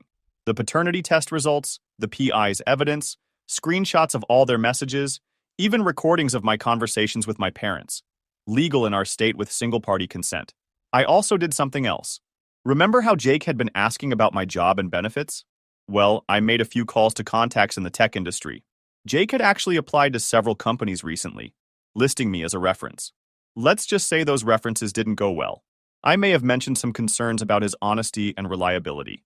Jake's job prospects dried up pretty quickly. I also discovered that Sarah had quit her job the week before, supposedly because of morning sickness. In reality, she was planning to be a stay-at-home mom funded by my salary. But here's the best part. Remember Sarah's friend Michelle, who was supposedly covering for their affair? I found out Michelle had no idea what was really going on. She thought she was helping Sarah with a surprise party for me, so I gave Michelle all the evidence. Turns out she'd been Sarah's friend since college and was absolutely disgusted when she found out the truth. Michelle immediately cut contact with Sarah and actually offered to testify about how Sarah had been lying to her. Last weekend was supposed to be our big reveal to my extended family about the pregnancy. Sarah had planned this whole dinner party at my house with aunts, uncles, cousins, the works. I decided that would be the perfect time to share some news of my own. Everyone was there, about 20 people total. Sarah was glowing, playing the perfect pregnant fiancé. Jake was being extra friendly with everyone, the proud uncle-to-be. My parents were in host mode, making sure everyone felt welcome. After dinner, Sarah stood up to make her announcement. We're so happy to share with everyone that we're expecting our first child. Everyone cheered and congratulated us. Sarah was basking in the attention, talking about due dates and nursery plans. Then I stood up. Actually, I have some news to share too, I said, pulling out my laptop. I've prepared a little presentation about some recent family developments. Sarah looked confused. Honey, what are you doing? I hooked my laptop up to the TV. The first slide was just a simple title, The Truth About the Baby. So as Sarah mentioned, we're expecting a baby, I said. But there are some details about the situation that I think everyone should know. Click. Next slide showed a screenshot of Sarah and Jake's Facebook messages. The room went completely silent. For the past 6 months, my brother Jake and my fiancée Sarah have been having an affair, I continued calmly. The baby Sarah is carrying is Jake's, not mine. Sarah started to stand up. This is crazy. Please hold your questions until the end of the presentation, I said. Next slide, the paternity test results. As you can see, DNA testing confirms Jake is the biological father. Jake was white as a sheet. Dude, I can explain. Next slide, I said, ignoring him. Screenshots of their plan to scam me for child support, with their messages about how stupid I was highlighted in yellow. As you can see here, this wasn't just an affair. This was a deliberate conspiracy to commit fraud. They planned to let me believe I was the father while using my salary to support Jake's child. More slides. The PI's photos of them together. Hotel receipts. Evidence of them meeting with lawyers about maximizing child support payments. My family was just staring at the screen in shock, but I wasn't done yet. Now you might be wondering how they thought they'd get away with this, I said. That brings me to the next part of our story. New slide, family support system. Screenshots of my conversations with my parents, where they'd admitted they knew about the plan and supported it. It turns out this wasn't just Jake and Sarah's idea. My parents have been part of this conspiracy from the beginning. Mom started crying. Dad tried to speak, but I kept going. They believed that because I have a stable job and Jake doesn't, it would be better for everyone if I just accepted being defrauded. After all, family takes care of family, right, Dad? The room was dead silent except for Mom sobbing. So, that brings us to the conclusion of tonight's presentation, I said. Sarah, the engagement is off. You have 30 days to move out of my house. Jake, we're no longer brothers. Mom, Dad, you can continue your relationship with Jake and Sarah's baby, but you're dead to me. I clicked to the final slide. Questions? The room exploded. Sarah was screaming about how I'd humiliated her in front of the whole family.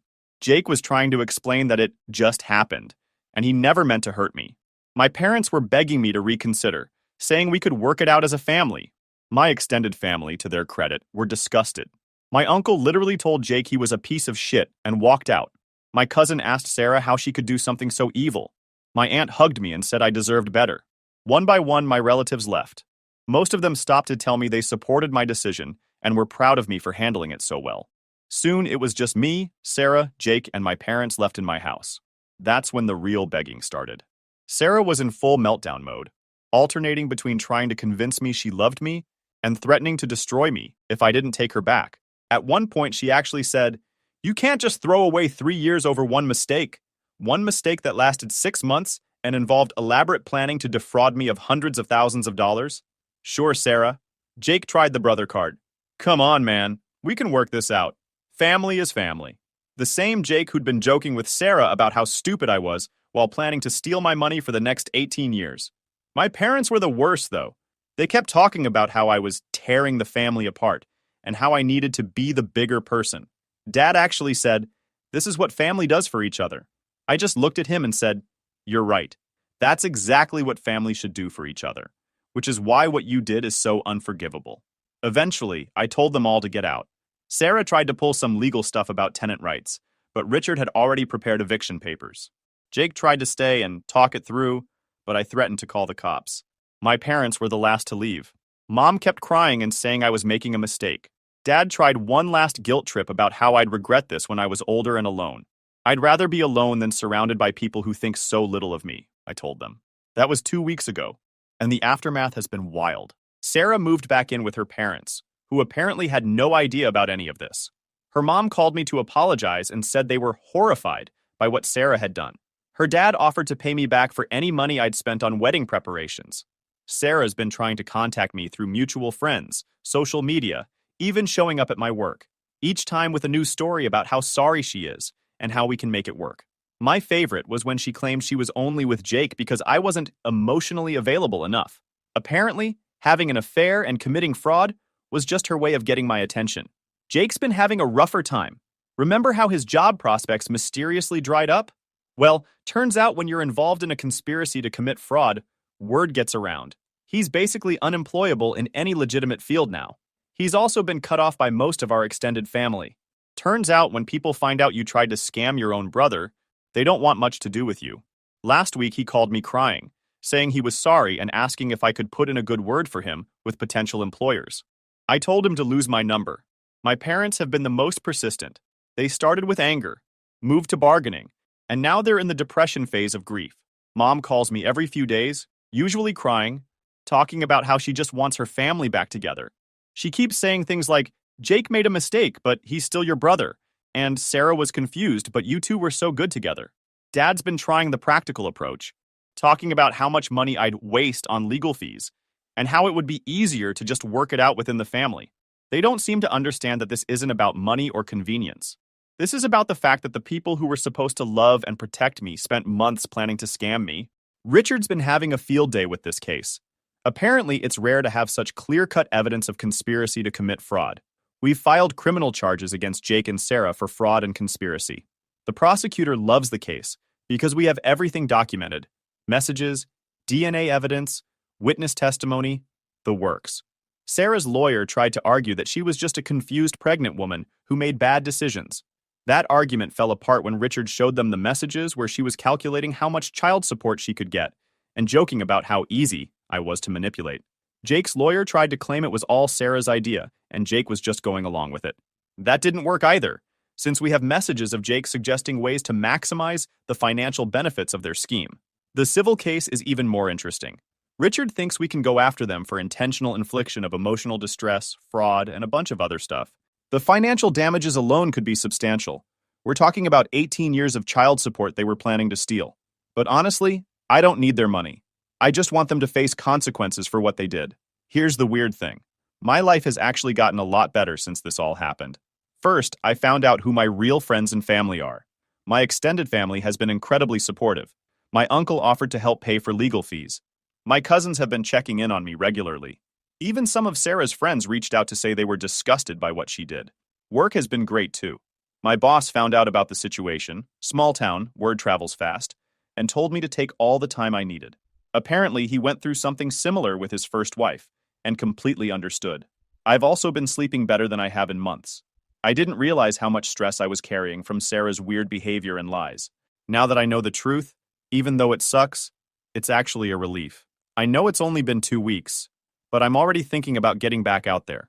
Not for anything serious, I need time to process all this, but just to remind myself what it's like to be around honest people. My cousin set me up with one of her friends last weekend. Just a casual coffee date, but it was nice talking to someone who wasn't planning to defraud me. She knew the whole story. Small town, remember? And was amazed by how calmly I'd handled everything. Said most guys would have lost their minds and done something stupid. I told her that losing my mind wouldn't have solved anything. The best revenge was letting them destroy themselves with their own greed and stupidity. Yesterday, something interesting happened. Sarah's parents called and asked if they could meet with me. We met at a coffee shop, and they told me they'd been doing some digging into Sarah's behavior over the past few months. Apparently, this isn't the first time she's done something like this. Her mom found out that Sarah had been stealing money from her previous job. Small amounts over several months, but enough that it would have been noticed eventually. She quit right before she would have been caught. Her dad discovered that Sarah had been lying to them about Jake too. She told them that Jake was just a friend who was helping her plan a surprise for me. They had no idea about the affair or the fraud. They wanted me to know that they didn't raise her to be like this, and that they supported my decision to press charges. Her dad even offered to testify in court if it would help. It was actually really validating to hear that even Sarah's own parents thought what she did was unforgivable. Jake's situation keeps getting worse, and honestly, I'm here for it. He's been couch surfing since our parents basically kicked him out after the family dinner incident. Turns out even they have limits on how much embarrassment they'll tolerate. Last week, he got arrested for trying to break into my house. My security cameras caught everything. He claimed he just wanted to get his stuff, but the stuff he was trying to take was my electronics and some cash I keep in a drawer. The police weren't amused by his explanation that he deserved compensation for emotional damages. He's also been spreading lies about me around town, telling people I set him up and that I'm a psychopath for planning such elaborate revenge. The funny thing is, most people's response is good for him. Turns out, when you try to scam your own brother, people don't have much sympathy for you. My parents made one final attempt to fix things this week. They showed up at my house with a family meeting plan. They wanted all 4 of us, me, Jake, Sarah, and them, to sit down with a neutral mediator, mom's pastor, and work through our issues. I told them that the only family meeting I was interested in was the one where they explained to a judge why they thought conspiracy to commit fraud was acceptable. Mom started crying again. Dad got angry and said I was destroying the family over money. That's when I lost my patience. This isn't about money, I said. This is about the fact that you raised one son to be a decent human being and another one to be a parasite. And when push came to shove, you chose the parasite. Jake is still your brother, Mom sobbed. No, I said. Jake is a stranger who happens to share some DNA with me. Brothers don't try to steal from each other. They left after that, but not before Dad made one last threat about making me regret this decision. I just smiled and reminded him that threatening someone who's already pressing criminal charges against his other family members probably wasn't the smartest move. The best part of all this has been seeing how my community has responded. My neighbors have been incredible. Mrs. Williams next door brought me home-cooked meals for a week. The guy across the street offered to help upgrade my security system for free. Even people I barely know have been supportive. The barista at my regular coffee shop heard about what happened and started giving me free extra shots. The mechanic who works on my car refused to let me pay for my last oil change. It's been a good reminder that most people are decent and that what my family did isn't normal or acceptable. Update, posted 2 weeks later. Holy shit, you guys. Just when I thought this story was over, it gets even crazier. Sarah had the baby last week. Healthy kid, thank God. Because despite everything, I wouldn't want an innocent child to suffer. But here's where it gets interesting. Remember how Jake was supposedly the father? Well, Sarah demanded a paternity test as soon as the baby was born. Turns out Jake isn't the father either. According to the test, The real father is some guy named David, who Sarah had been seeing before she started the affair with Jake. So not only was Sarah cheating on me with Jake, she was also cheating on both of us with this other guy. The timeline means she was juggling 3 different guys and didn't know which one was the father. Her plan was to pin it on whoever would be most financially beneficial. Jake's reaction was priceless. He called me crying, saying he was so sorry for putting me through all this for a baby that wasn't even his. Like that somehow makes the fraud attempt okay. The funniest part? This David guy is broke, like living in his car broke. So Sarah's grand plan to secure financial support backfired spectacularly.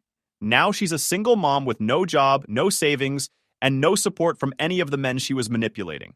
Jake's lawyer is trying to use this new information to get the charges dropped, claiming Jake was also a victim of Sarah's manipulation.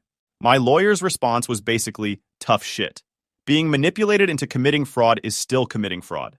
My parents are now trying to distance themselves from the whole situation, claiming they were misled by Jake and Sarah. Too little, too late. The best part of this update? I'm completely free.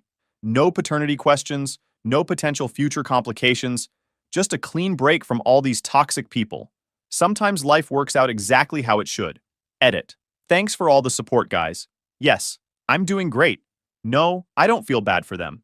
Yes, I'll keep you updated if anything else crazy happens. Edit 2. Stop DMing me asking for legal advice. I'm not a lawyer, I just have a good one.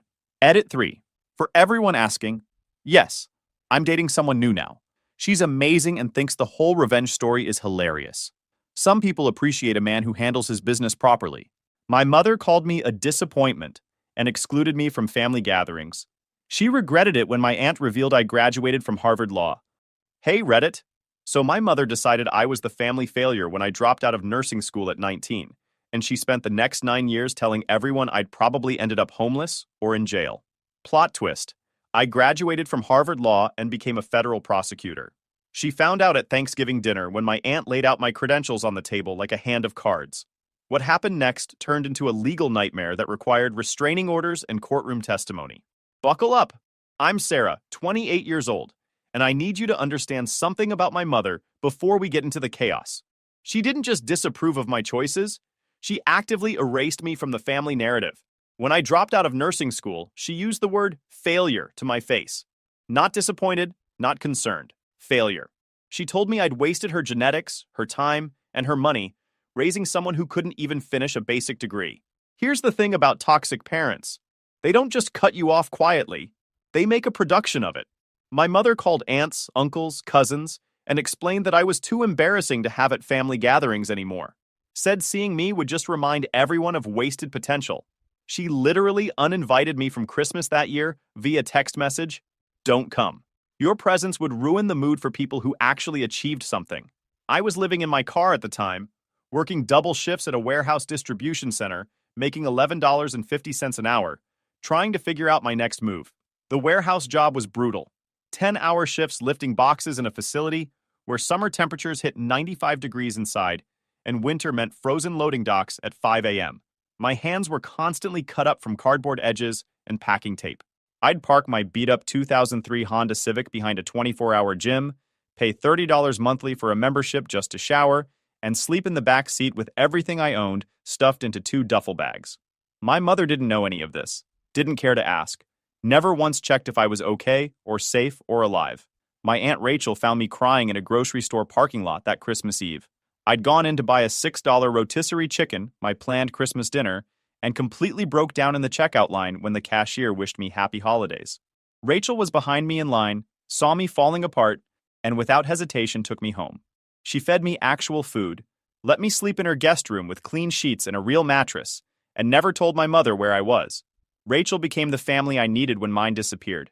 She helped me apply to community college, looking over my application essays at her kitchen table until 2 a.m. Co-signed my apartment lease when I had 0 credit history, and my mother's voice in my head saying I'd never amount to anything. Showed up when I had absolutely no one else. I started taking paralegal courses during the day at community college. Criminal Justice 101, Legal Research Methods, Court Procedures and Documentation. Worked at a small law firm at night, filing papers and organizing case files for $14 an hour. The firm was 3 attorneys in a converted house downtown, handling everything from traffic tickets to small business contracts. Nothing glamorous, but I was finally around people who use their brains for something other than tearing others down. The senior partner, this older guy named William, started noticing I understood the cases better than some of the first-year associates they'd bring in. I'd catch legal issues in documents, point out precedents they'd missed, ask questions that made him pause and reconsider his approach. 6 months in, he pulled me aside after I'd spotted a major problem in a contract that would have cost his client $40,000. "You're wasting your potential filing papers," he said. "Have you ever thought about law school?" The idea seemed impossible. Me? Law school? I was the family failure who dropped out of nursing school and lived in her car. But William offered to write me a recommendation letter if I applied, and something shifted in my brain. Maybe I wasn't the story my mother told everyone. I took the LSAT 4 times before getting a score high enough for decent schools. First attempt, 151. Second, 157. Third, 163. Fourth attempt, after 6 months of studying every morning before my warehouse shift and every evening after the law firm, 171. High enough to be competitive at top-tier schools. My aunt drove me to every single test. 3-hour drives to the testing center because our town didn't have one.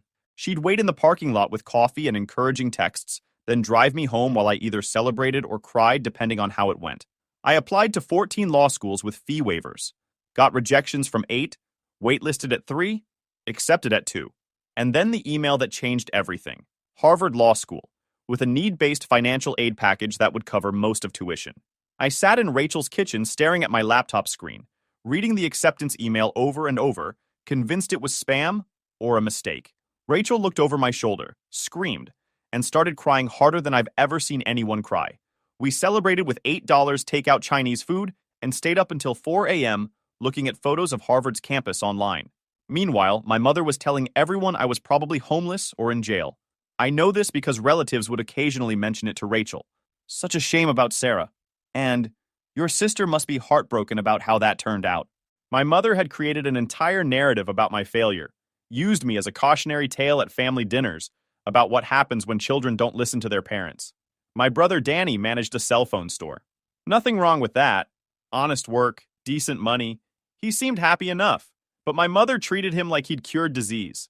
Posted constantly on social media about successful mothers raising successful children, always featuring Danny and conspicuously ignoring that she had 2 kids.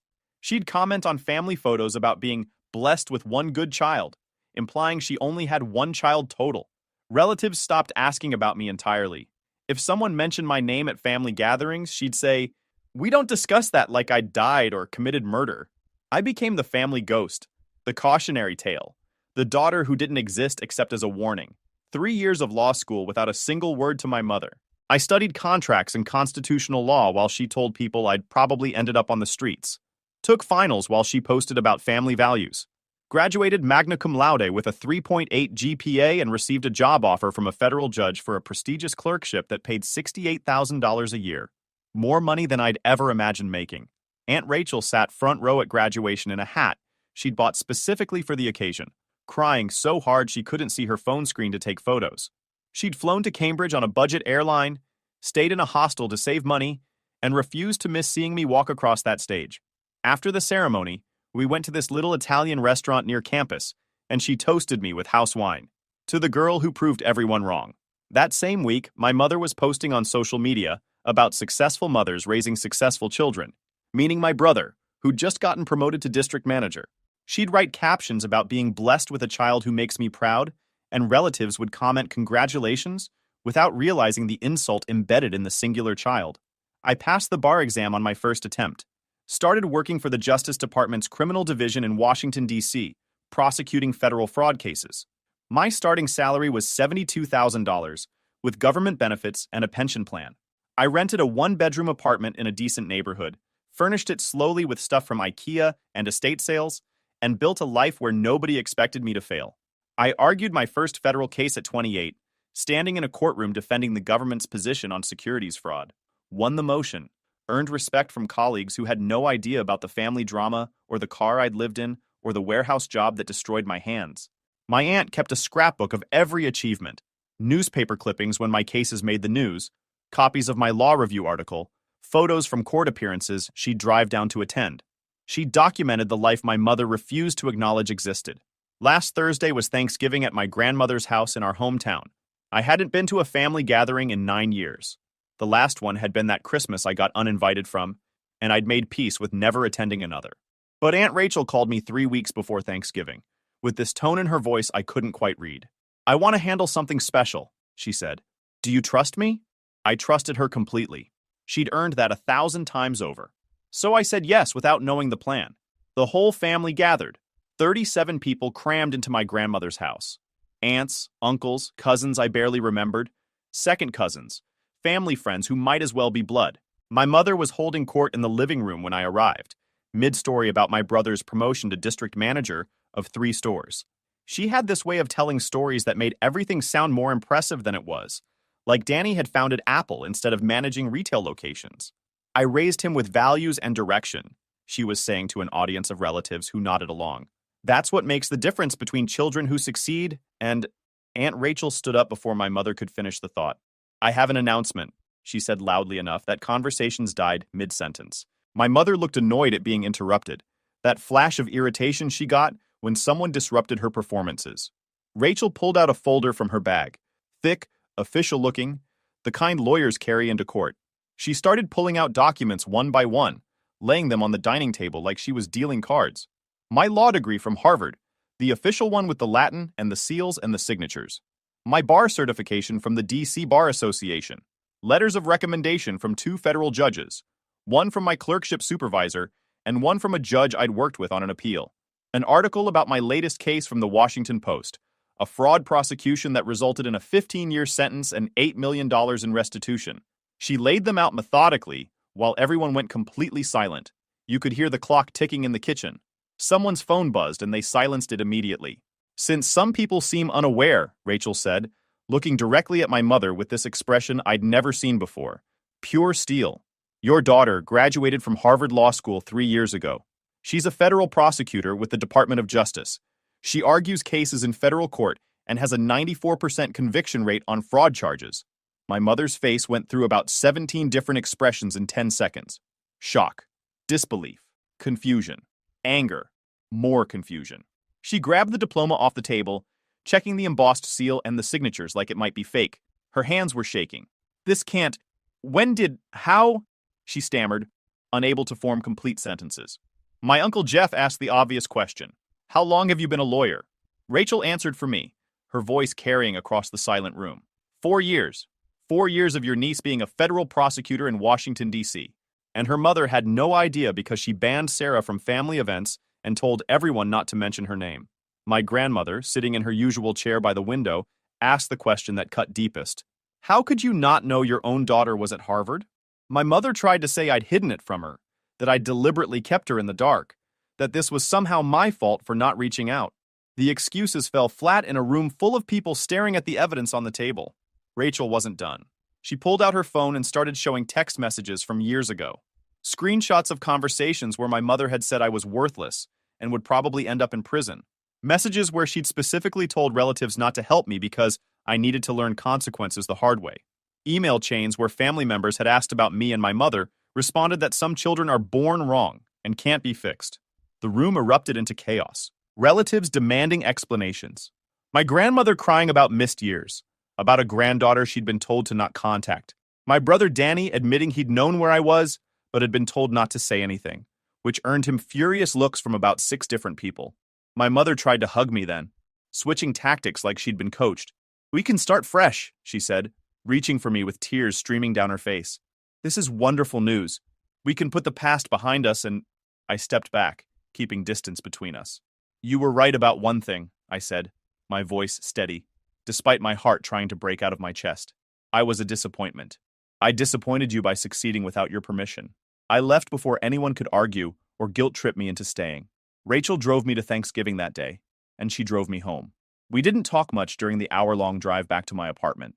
Just sat in comfortable silence while I processed what had happened.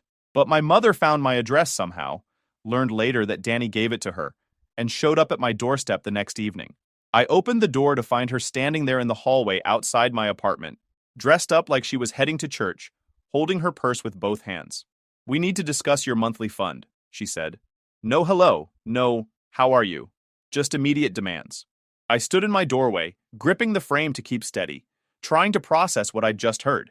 I'm not discussing anything tonight, I managed to say, voice surprisingly calm despite the shock hitting me like cold water. She started to push past me into the apartment, like she had every right to enter. I stepped into the doorway, blocking her, repeating that she needed to leave.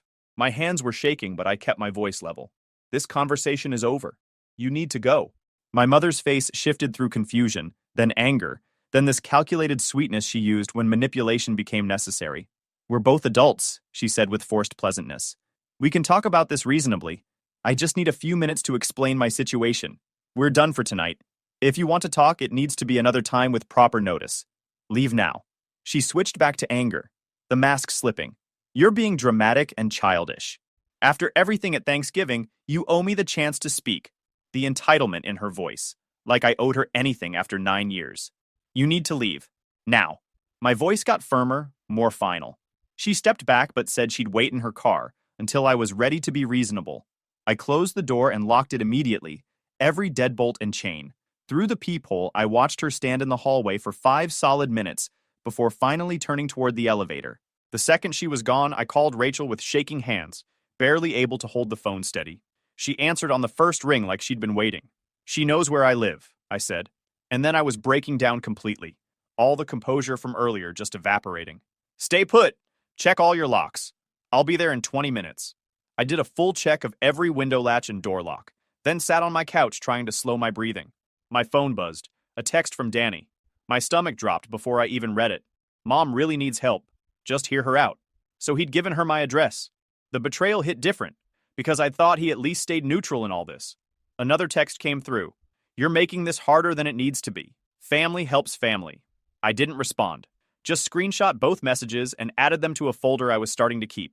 Rachel arrived exactly 20 minutes later with an overnight bag. I unlocked the door after checking the peephole 3 times. She came inside and immediately started making tea while I paced my apartment, words spilling out about the doorstep demand and Danny's betrayal, and how my mother had tracked me down. Rachel listened while the kettle heated, then calmly said, "We need a plan for the morning, but tonight is just about feeling safe and getting sleep." She sat up on my couch with blankets and pillows. I tried to sleep but lay awake most of the night, replaying Thanksgiving dinner, imagining my mother showing up at my office building, or causing a scene at the courthouse, or calling my boss. Every small sound in the building made me jump. Footsteps in the hallway, doors closing, the elevator dinging. Around 4 a.m., I finally drifted off from pure exhaustion. Woke up a few hours later to 3 missed calls from my mother and another text from Danny. She just wants what's fair. You owe her for raising you.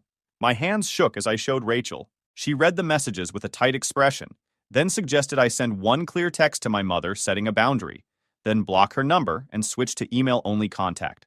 I spent 30 minutes drafting and redrafting the message. I will not be providing any money. If you need to contact me, use email only. Do not come to my home or workplace again. My finger hovered over the send button for a full minute before I pressed it. Then I blocked my mother's number while Rachel watched. Over the next hour, my mother tried calling from 3 other numbers. I blocked each one as they came in. I got ready for work on autopilot, putting on my suit, grabbing my briefcase, trying to act like this was a normal Monday. Rachel offered to drive me to the office, but I told her I needed to try doing normal things, that I couldn't let this derail my whole life. My mother left 4 voicemails on my work phone before I even arrived at the Justice Department building, each one cycling between saying she was my mother and deserved respect, to listing everything she'd given up for me, to warning I'd regret treating family this way. I saved them all as records, my stomach turning as I listened to her voice shift from sweet to threatening. My colleague Sydney noticed me looking shaken at my desk and asked if everything was okay. I gave a vague answer about family stress, not ready to explain the whole situation.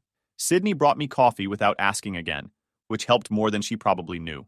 My supervisor, Gwendolyn, called me into her office mid-morning, and my heart dropped, thinking somehow my mother had already contacted the department. Instead, Gwendolyn gently said she'd noticed I seemed distracted, and asked if there was anything affecting my work I needed to discuss. I made a split-second decision to be honest. Told her I was dealing with a family member who'd become pushy, that I was handling it, but wanted her aware in case there were any attempted contacts to the office. Gwendolyn took it seriously immediately, asked if I felt safe, whether I needed help with building security or documentation. I explained the situation briefly, kept it professional and factual, and she said she'd loop in the right people to make sure I was protected at work. She picked up her phone and called HR while I was still sitting there, putting it on speaker, explained to someone named Rita that this was a potential security concern involving family harassment of a federal employee. Rita asked if I was comfortable coming down to her office right now to file a formal report. We walked down 2 floors together. Rita had me fill out an incident report form documenting every contact my mother had made since showing up at my apartment. Asked specific questions about whether I felt physically safe, whether my mother had made threats, whether I needed workplace accommodations. She printed out a copy for me and one for building security, then walked me down to the security office herself. The head of security listened carefully as Rita explained, and I provided my mother's full name and description. He pulled up the visitor log system and added a note that she wasn't authorized for building access under any circumstances, flagging it as a security alert. He gave me his direct cell number and told me to call immediately if she showed up anywhere near the building. Walking back to my desk, I felt protected in a way I hadn't since this started, like there were actual systems in place instead of just me trying to handle it alone. That evening, I was heating up leftovers when my phone buzzed with a message from my cousin Jennifer, someone I hadn't talked to in probably 5 years. She sent me a screenshot of a Facebook post my mother had made an hour ago. Something vague about how some children forget where they came from and turn their backs on the people who sacrificed everything for them. The post already had 23 comments, mostly from relatives I barely remembered, and my mother's friends, all saying supportive things about what a good mother she was and how ungrateful kids were these days. My hands shook reading through the comments, seeing my mother play victim to an audience who had no idea what actually happened. I screenshot the post and all the comments before she could delete them, saving everything to a folder Rachel had told me to start keeping. The folder already had the voicemails, the texts from Danny, and photos of my mother at my apartment door that the building concierge had helped me get from security footage. Each piece of evidence felt like protection, but also like proof that this was really happening, that my mother was escalating instead of backing off. My grandmother called around 9 p.m. that night, her voice tired and sad in a way that made my chest hurt. She asked if we could all just sit down and talk things through like family, maybe have dinner at her house where everyone could say their piece calmly. I loved my grandmother and knew she meant well, but I told her gently that talking hadn't worked for 9 years when I was the one being shut out. Explained that I needed space right now to figure things out and protect myself, that I wasn't trying to hurt anyone, but couldn't let my mother harass me just because we were related. My grandmother was quiet for a long moment, then said she understood, though her voice sounded hurt. Asked me to at least keep her updated so she didn't worry. I promised I would, because I didn't want her caught in the middle. The next day, Rachel showed up at my apartment after work with her laptop and a determined expression. She sat up at my kitchen table and started showing me things I'd never seen before. Screenshots of text messages between her and my mother from years ago, back when I first got cut off. Email chains where my mother told relatives I was worthless and would probably end up in prison. Messages where she specifically instructed people not to help me, because I needed to learn consequences the hard way. Rachel had been saving all of it for years, creating a digital record of every cruel thing my mother said about me when she thought I'd never see it. Reading the messages hit harder than expected because seeing the words in writing made them more real somehow. My mother had called me a waste of space in an email to my uncle.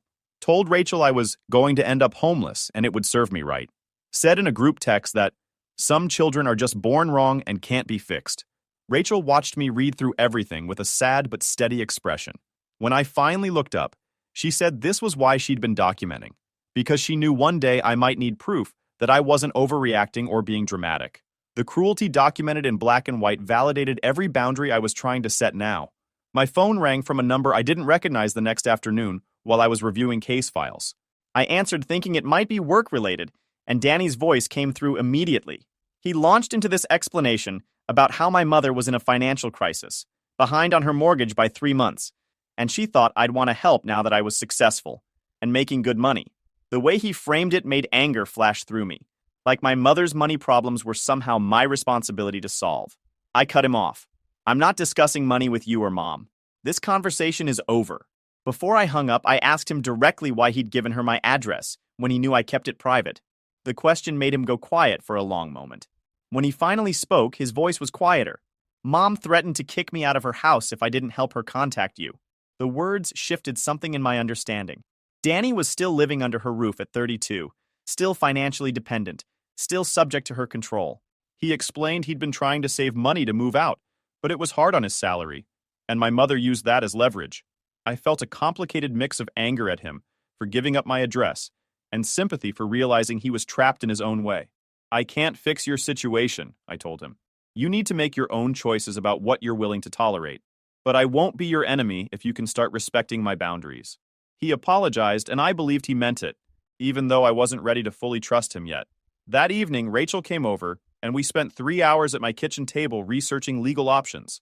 Looked up information about cease and desist letters, restraining orders, harassment documentation requirements.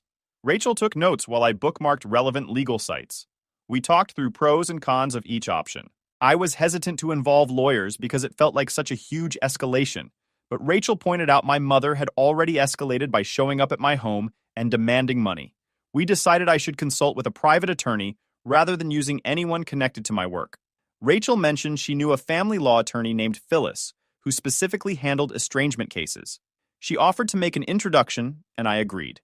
The next morning, getting ready for work, an email notification popped up from my mother's address. Subject line, invoice for services rendered. My stomach dropped before I even opened it. I sat on my bed and clicked the email.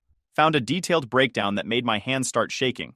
She'd listed estimated costs for raising me from birth to 18, line items for food, housing, education, clothing, medical care, even something labeled emotional labor and guidance. The total came to $247,850. At the bottom, she'd written, a monthly payment plan of $2,000 would be fair compensation for my investment in raising you. As a successful federal prosecutor, earning $72,000 annually, you can easily afford this. First payment due by end of month. She included payment instructions, her bank account routing number and account number, like this was an actual business transaction. I read through the invoice 3 times, trying to process that my mother had actually made a spreadsheet billing me for my childhood, treating my existence like a loan that needed repayment with interest. I forwarded the email to Rachel and Phyllis without adding any comment because I was too stunned to formulate a response. Rachel called within minutes, her voice tight with anger, asking if I was okay. Phyllis replied within an hour with a professional message. This type of manipulation is more common than you'd think in estrangement cases, and it's actually helpful documentation of harassment for any legal proceedings. Parents attempting to bill adult children for childhood expenses have zero legal standing, and this shows a clear pattern of financial coercion. She offered to meet today or tomorrow to discuss options for establishing legal boundaries. I responded saying, tomorrow afternoon worked because I needed a day to process. I spent the rest of the morning at work trying to focus on my cases, but my mind kept drifting back to that invoice. To my mother calculating the cost of every meal she'd ever fed me, every piece of clothing she'd bought, every roof over my head. Like those weren't basic parental obligations, but business expenses requiring return on investment. That weekend, Rachel suggested we visit my grandmother together. I agreed because I didn't want my grandmother caught in the middle or fed lies about what was happening. We drove to her house Saturday afternoon and found her looking older than at Thanksgiving, more tired and worn down by the family drama. She hugged me tight before we even sat down, holding on longer than usual. Over tea at her kitchen table, she started telling me stories about my mother's childhood I'd never heard before. How my mother was always concerned with appearances and what neighbors thought. How she'd get upset if my grandmother wore the wrong clothes to school events, or if their house wasn't perfect when guests came over. My grandmother described how my mother had cut off her own sister, my grandmother's daughter, years ago over some perceived slight at a family wedding, and they didn't speak for 5 years. Told me about how my mother kept score of every kindness and expected repayment with interest, bringing up favors years later and demanding equivalent returns. The stories gave me context I'd never had before, painting a picture of generational patterns that helped me understand my mother's behavior without excusing it. My grandmother held my hand across the table and said she was sorry she hadn't seen these patterns clearly enough to protect me from them. None of this is your fault, I told her, squeezing her hand. She kept talking, describing my mother as a teenager refusing to wear hand-me-downs, even when money was tight, how she'd rather skip meals than be seen in clothes that weren't new. The pattern clicked into place. That invoice wasn't some desperate one-time thing, but completely consistent with how my mother viewed every relationship as a transaction. Headlights swept across the kitchen window. My grandmother glanced out, then back to me with a worried expression. Danny's car pulled into the driveway, and I felt my whole body tense. He walked in looking like he hadn't slept in days, dark circles under bloodshot eyes, shoulders slumped. He nodded at Rachel and my grandmother, then looked at me and asked if we could talk privately. I didn't want to, but Rachel gave me a small nod, so I followed him out the back door into my grandmother's small yard. The motion sensor light clicked on, and we stood there in the November cold, our breath making clouds in the air. He started talking before I could say anything, words tumbling out about how he'd been my mother's go-between with relatives for years, delivering her version of events, actively discouraging people from reaching out to me. He admitted he'd tell aunts and uncles I was doing fine when they asked, that I preferred being left alone, all while knowing my mother was calling me a failure. His voice cracked when he said he was tired of it, that he didn't know how to extract himself when he was living in her house and financially dependent on her letting him stay there. I can't fix your situation, I told him, crossing my arms against the cold. I won't be your enemy, but you need to make your own choices about what you're willing to tolerate. He nodded, looking at the ground, then admitted my mother's debts were worse than he'd told me, that she'd been borrowing money from relatives for years and was actually facing foreclosure on the house. I felt a small flicker of something that might be sympathy, but I reminded myself that financial crisis didn't justify 9 years of cruelty or showing up at my door demanding monthly payments. Monday morning, I sat in Phyllis's office, a small space with legal books lining the walls and case files stacked on every surface. I laid out the entire situation, being cut off at 19, 9 years of silence, the Thanksgiving revelation, my mother showing up at my door, the invoice email, all of it. Phyllis took notes on a yellow legal pad, occasionally asking clarifying questions about dates and specific incidents. When I finished, she explained my options, starting with a formal cease and desist letter establishing clear boundaries and consequences, escalating to filing for a restraining order if harassment continued. We decided to start with the letter, strongly worded but giving my mother one clear chance to back off before involving court. Phyllis said she'd have a draft ready by the end of the week. I left her office feeling like I'd taken a concrete step instead of just reacting to whatever my mother did next. That afternoon, I met with my apartment building's property manager, showed her photos of my mother on my phone, explained this person wasn't welcome in the building under any circumstances, and police should be called if she appeared. The manager took it seriously, made notes in her system, offered to change my lock codes immediately. I accepted, and she walked me through the new codes twice. The next day at work, my supervisor assigned me to a high-profile case involving federal fraud charges, the kind that could make or break a prosecutor's reputation. I threw myself into preparation, grateful for the distraction and the reminder of what I'd built. Thursday morning, my mother emailed again, this time with a softer tone saying she just wanted to reconnect and start fresh, making no mention of the invoice like that whole thing never happened. I recognized the manipulation tactic immediately. Pressure, then retreat, then pressure again, wearing people down until they gave in. I didn't respond, following Phyllis's advice to maintain no contact while we prepared the legal letter. Friday afternoon, Rachel called me at work, which she never did. I answered worried something had happened to my grandmother. Instead, she told me my mother had shown up at her house an hour ago, pounding on the door and demanding to know what Rachel had been telling me. Rachel refused to engage and told my mother to leave, but my mother stood on the porch for 20 minutes, yelling about betrayal before finally driving away. I felt guilty that my boundary setting was affecting Rachel, pulling her into conflict she didn't deserve. She cut me off firmly. This isn't your fault. I can handle your mother. You need to stop taking responsibility for other people's bad behavior. Monday morning, Phyllis emailed me the completed cease and desist letter. I read through it twice. Legal language clear and firm, establishing that I was requesting no contact except written communication regarding my grandmother's welfare, and that violations would result in legal action, including potential restraining orders. The letter listed specific incidents with dates, the doorstep visit, the invoice email, the harassment at Rachel's house. I sent Phyllis my approval, and she responded she'd send it via certified mail today. For 3 days after that, I felt like I was holding my breath. Every phone buzz made me jump. Every unfamiliar email made my heart race. I checked the tracking number obsessively. Rachel called Wednesday evening and reminded me the waiting was part of the process, that I was doing everything right, that I couldn't control how my mother responded, but could control how I protected myself. Thursday afternoon, the tracking showed my mother signed for the certified letter at 2:47 p.m. By 6:15 p.m., my inbox pinged with an email from her. Subject line: legal threats from my own daughter. The email ran long and messy, jumping between how hurt she felt and claims I was using my legal training to bully my own mother.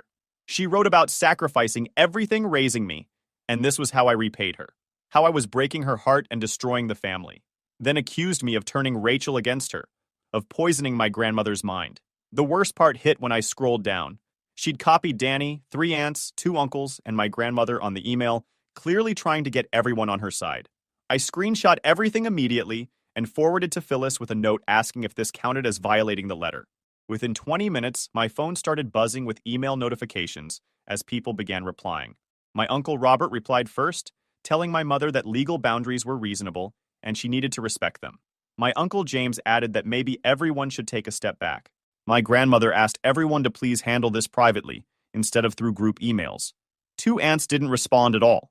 Danny replied saying we should all talk this through as a family, his usual middle ground approach. Saturday morning, Danny emailed me separately from his personal account, instead of replying to the group thread. He wrote that my mother had been crying for 2 days straight and was threatening to show up at my office if I didn't respond soon. The email made me feel guilty for about 30 seconds before I remembered I'd spent 9 years being the one abandoned with nobody worrying about me. I forwarded his email to Phyllis. A week later, Danny was served with papers. The fraud victim had already filed charges for wire fraud and misrepresentation. Wait, that's from a different story. Let me correct. A week later, I got a call from the building security guard. My mother had shown up at the Justice Department building trying to get upstairs to my office, claiming it was an emergency. Security followed protocol, asked her to wait while they contacted me.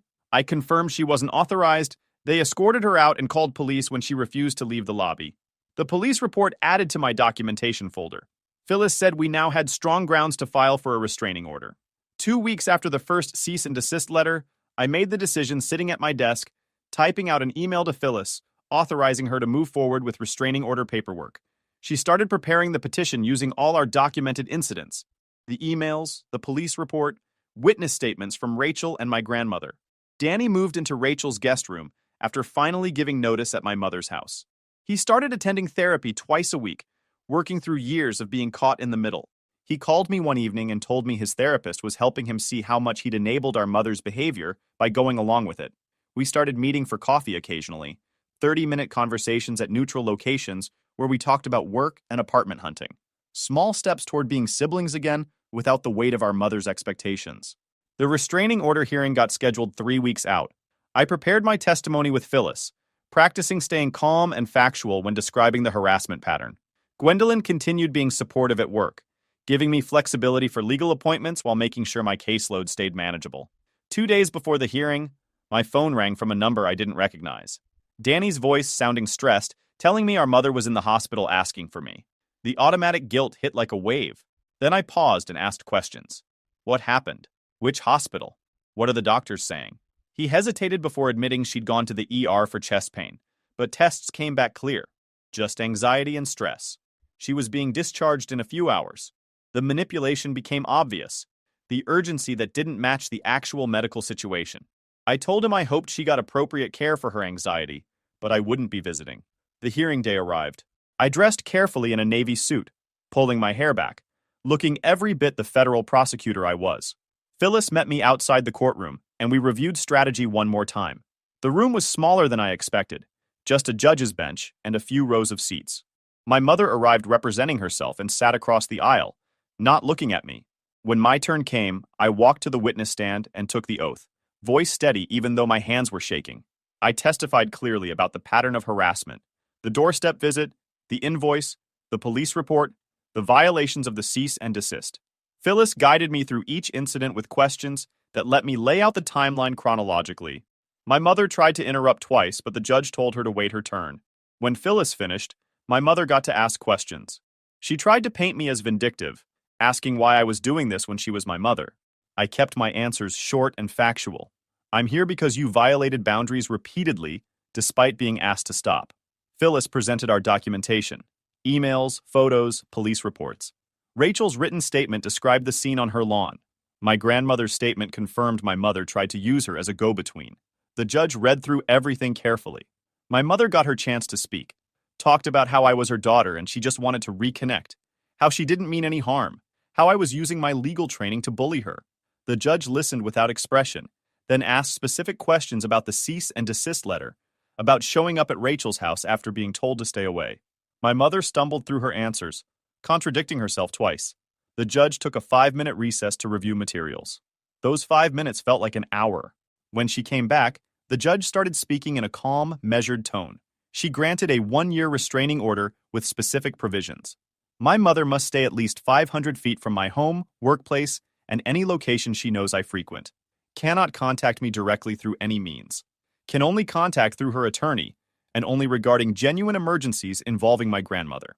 The judge explained violations would result in immediate arrest and potential jail time, that my mother needed to take this order very seriously. Relief washed through me as the judge spoke, finally having legal protection with real consequences instead of just requests my mother could ignore. My mother stood, her chair scraping loudly, and walked out without looking back. Phyllis squeezed my shoulder. "You did great. The order is solid and enforceable." Rachel was waiting in the hallway. We drove to a quiet restaurant and ordered sandwiches neither of us really tasted. Rachel teared up when I thanked her for everything. The years of support, the documentation, showing up today. We toasted with our water glasses to chosen family and boundaries that actually stick. The relief over the next few days was almost physical, like I'd been holding my breath for months and could finally exhale. Work stabilized immediately because the constant fear of my mother appearing was gone. I threw myself into cases with energy I hadn't had in weeks. 2 months later, Danny called to invite me to see his new apartment. He'd moved out of Rachel's guest room after saving enough for first and last month's rent. Small studio in an older building. Nothing fancy but clean and his. We ordered pizza and ate sitting on his floor since he only had one chair. He thanked me for not completely shutting him out despite his role in the family mess. I told him I was glad he was building his own life separate from our mother's control. My grandmother and I fell into a routine of quiet dinners at her house every other week, just the two of us without drama.